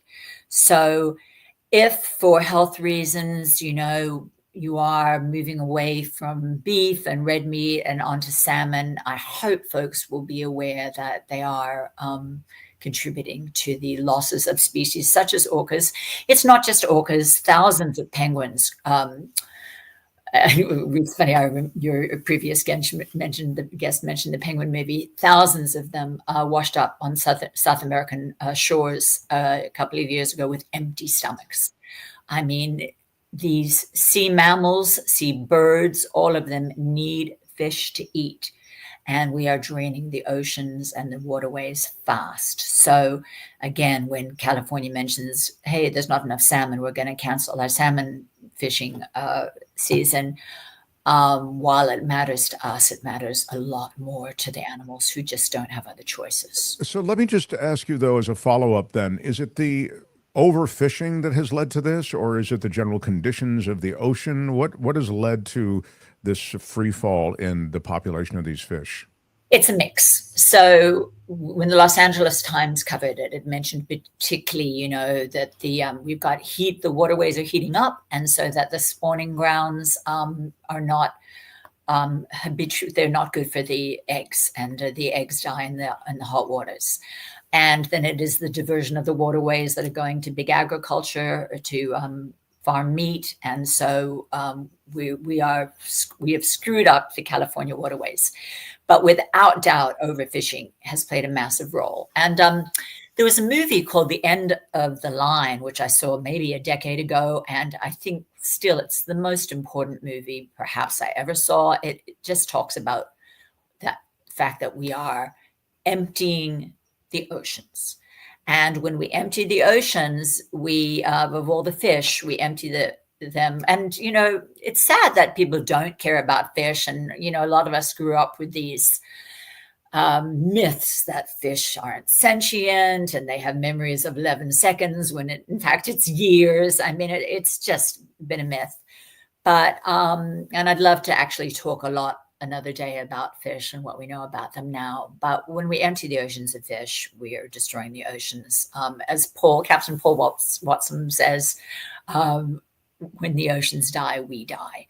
And so that's what's going on, is that we are eating far too many fish because there's so many of us. And we are killing off, as I said, the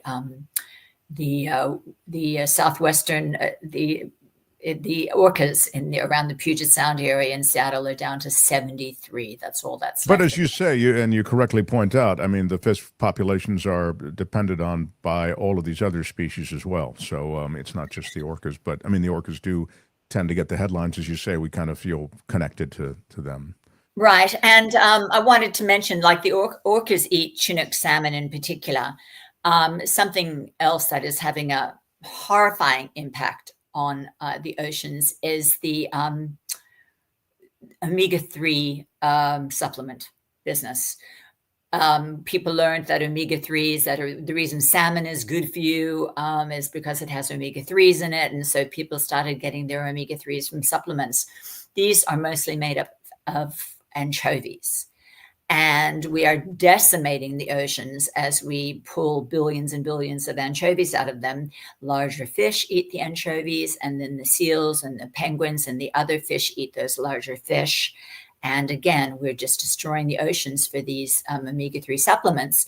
There's a question as to how much they actually help us or not. But something I learned while researching Thanking the Monkey is that algae has the same omega-3s that salmon has, because the salmon eat the algae. They store it in their bodies, then we eat the salmon.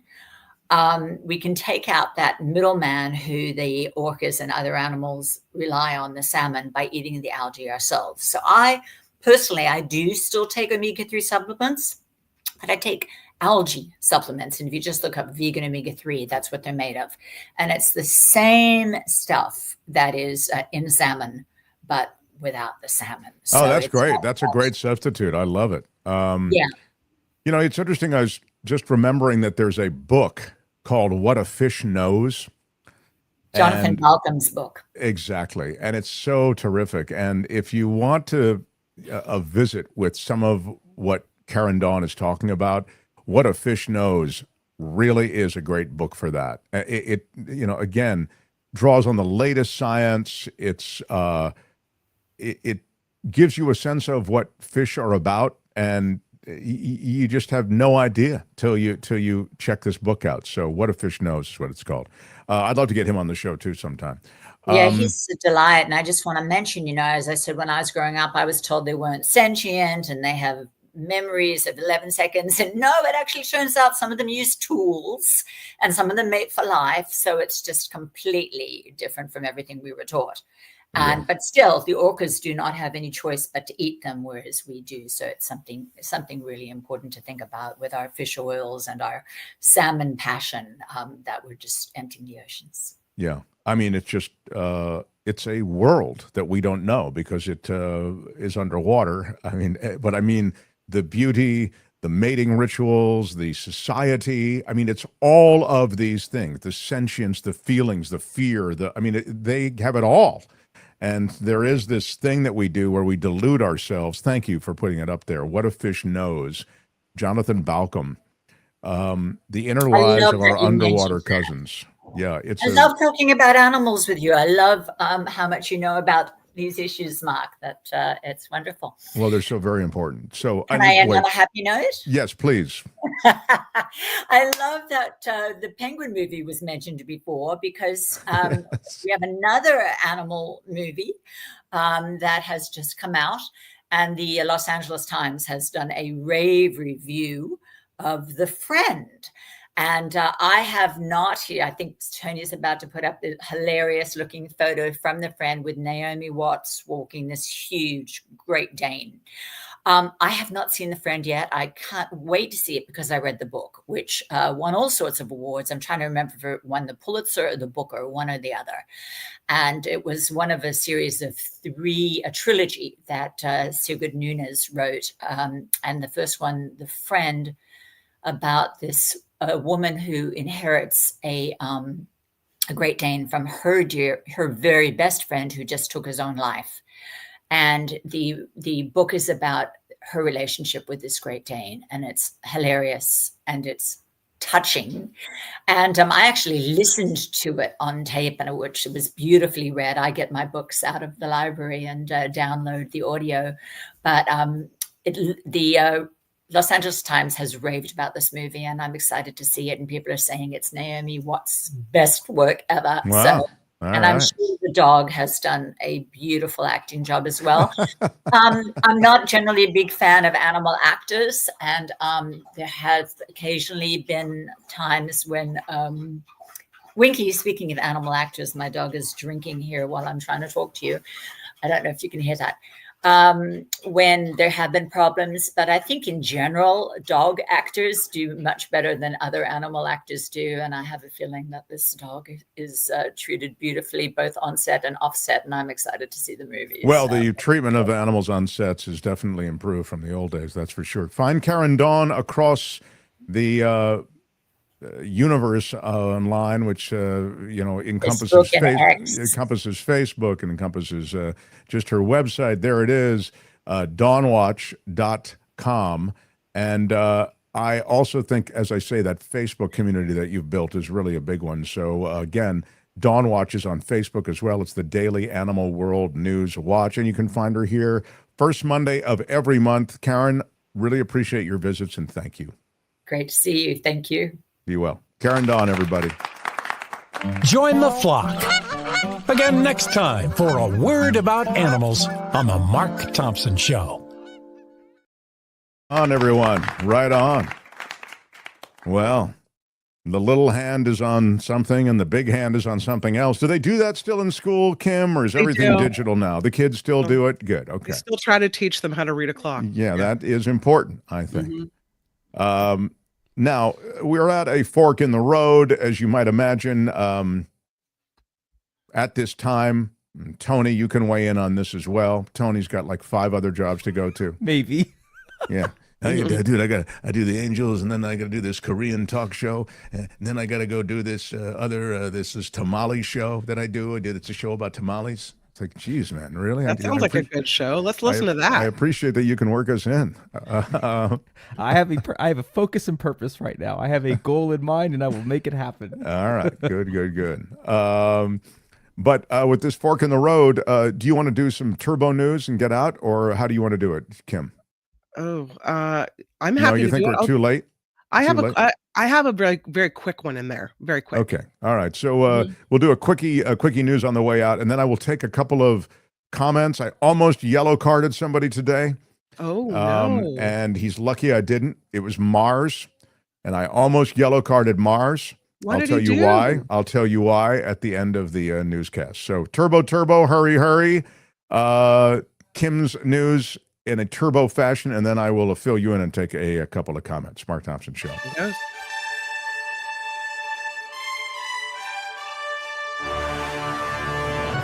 On the Mark Thompson Show, I'm Kim McAllister. This report sponsored by CoachellaValleyCoffee.com.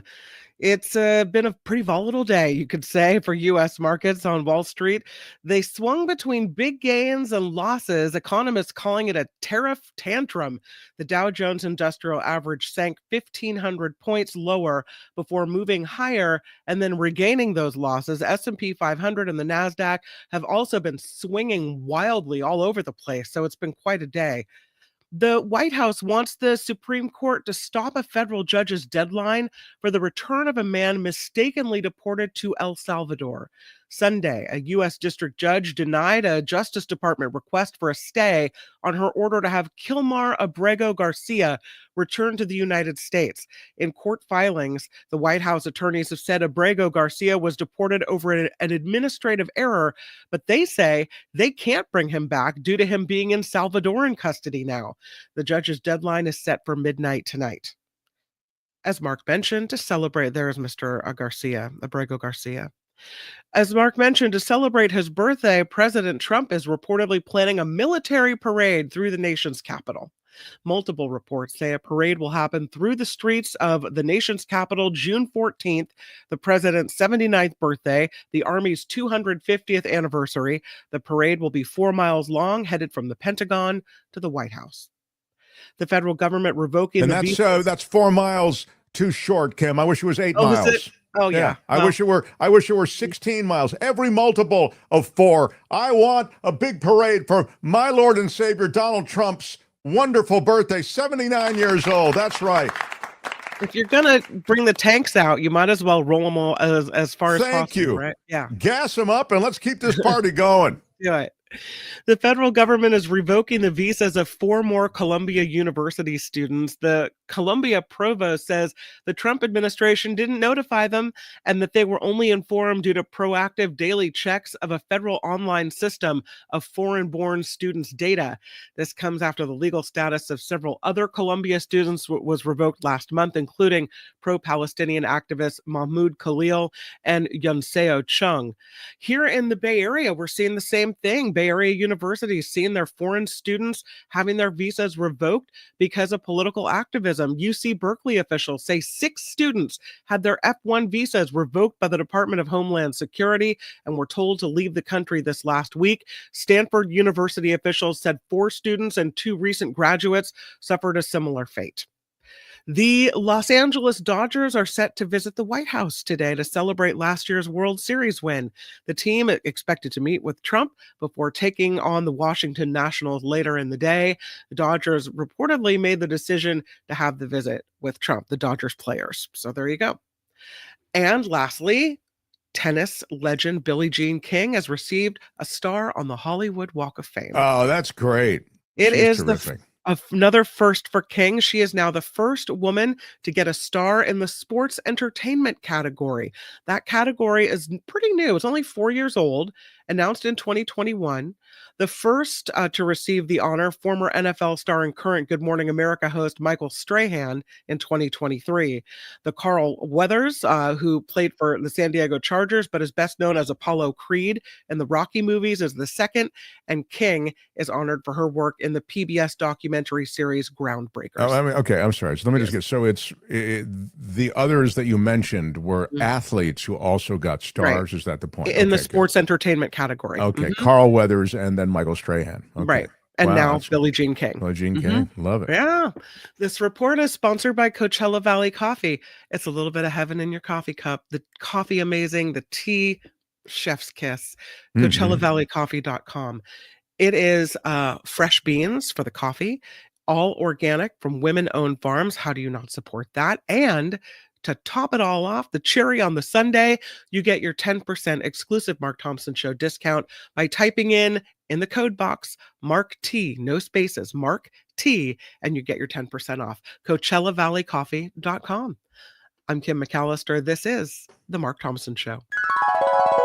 The Mark Thompson Show. Yes, everyone. Thank you for being here. We're wrapping up and appreciate everyone wherever you are watching, however you are watching or listening. We appreciate you. Quickly, I'll take some comments.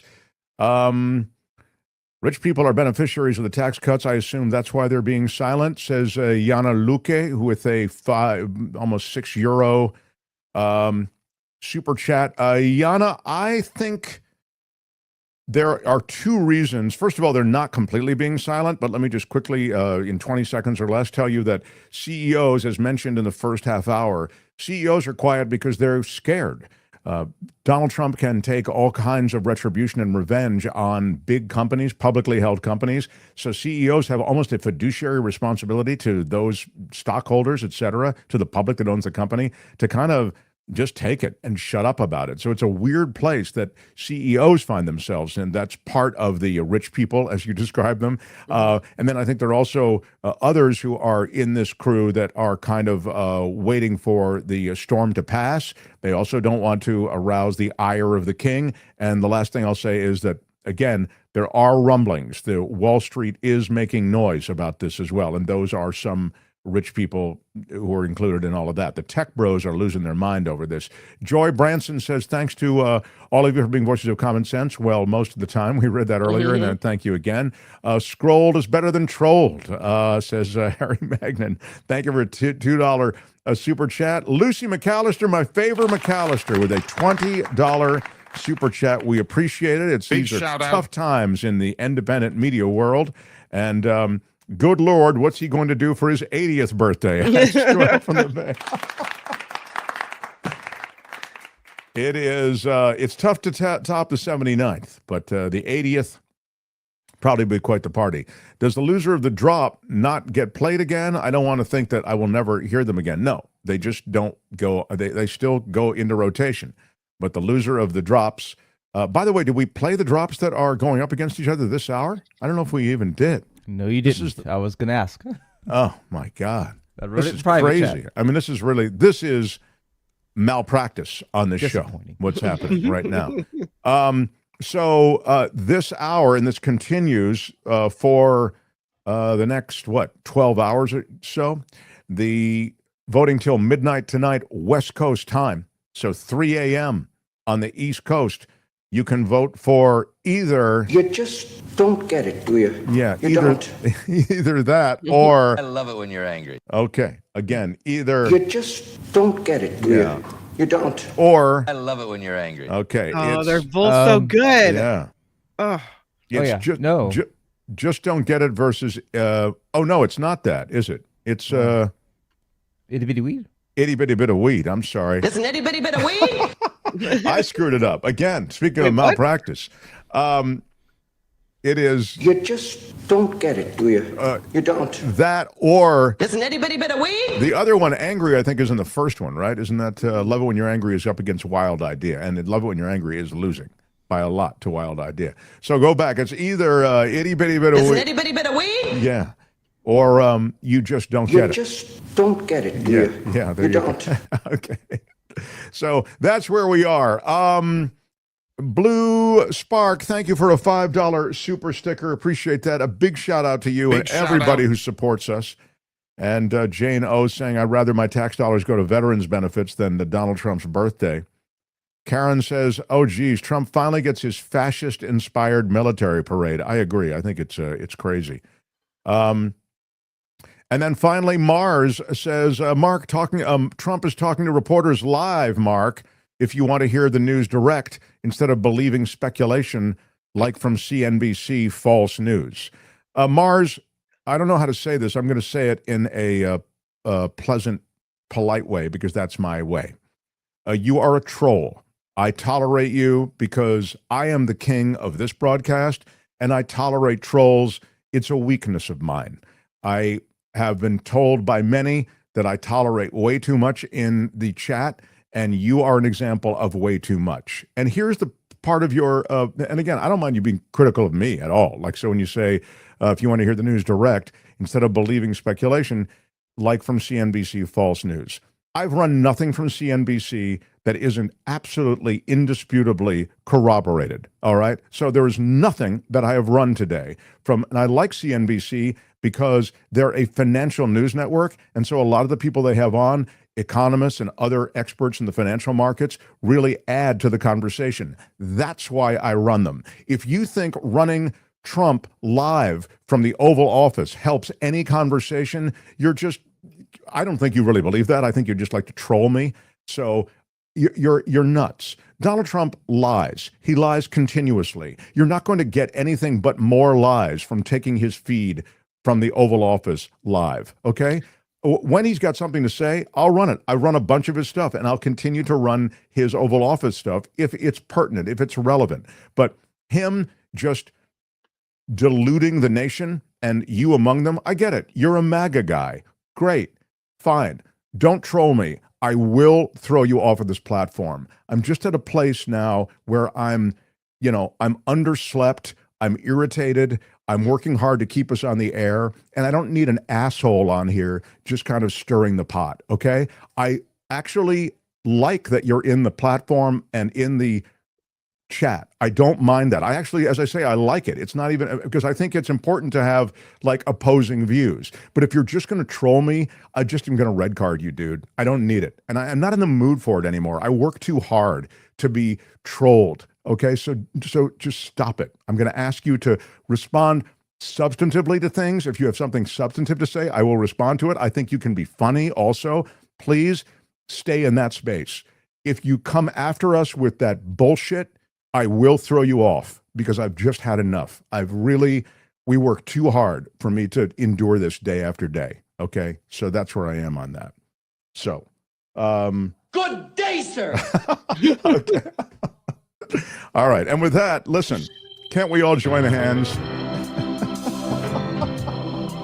I'm sorry, now I feel bad for yelling at Mars. Listen to me. I don't want to hear you. Maybe I shouldn't. I mean, Judge Judy says it right when They pay me a lot of money for having attitude. That's right. Maybe I should make the big money with attitude. I don't know. Anyway, listen, this is what you get when we go a little bit long. I guess so. Talk about an after party. Woo! Yeah, I'm hungry, right? Maybe I'm hangry. What do they call it? Whatever. Hangry, yeah. Yeah. You're too nice, Mark, says Rich. Maybe. The After Party Live is going down with the After Party Live host, who is Kim. So We'll do it live. I'll write it and we'll do it live. What is that, Tony? Links in the chat. Links in the chat. Thank you, Tony. Thank you, everyone. Stevens for the Mark Thompson Show. Bye-bye. Tomorrow, David K. Johnston and more. Until then, bye-bye.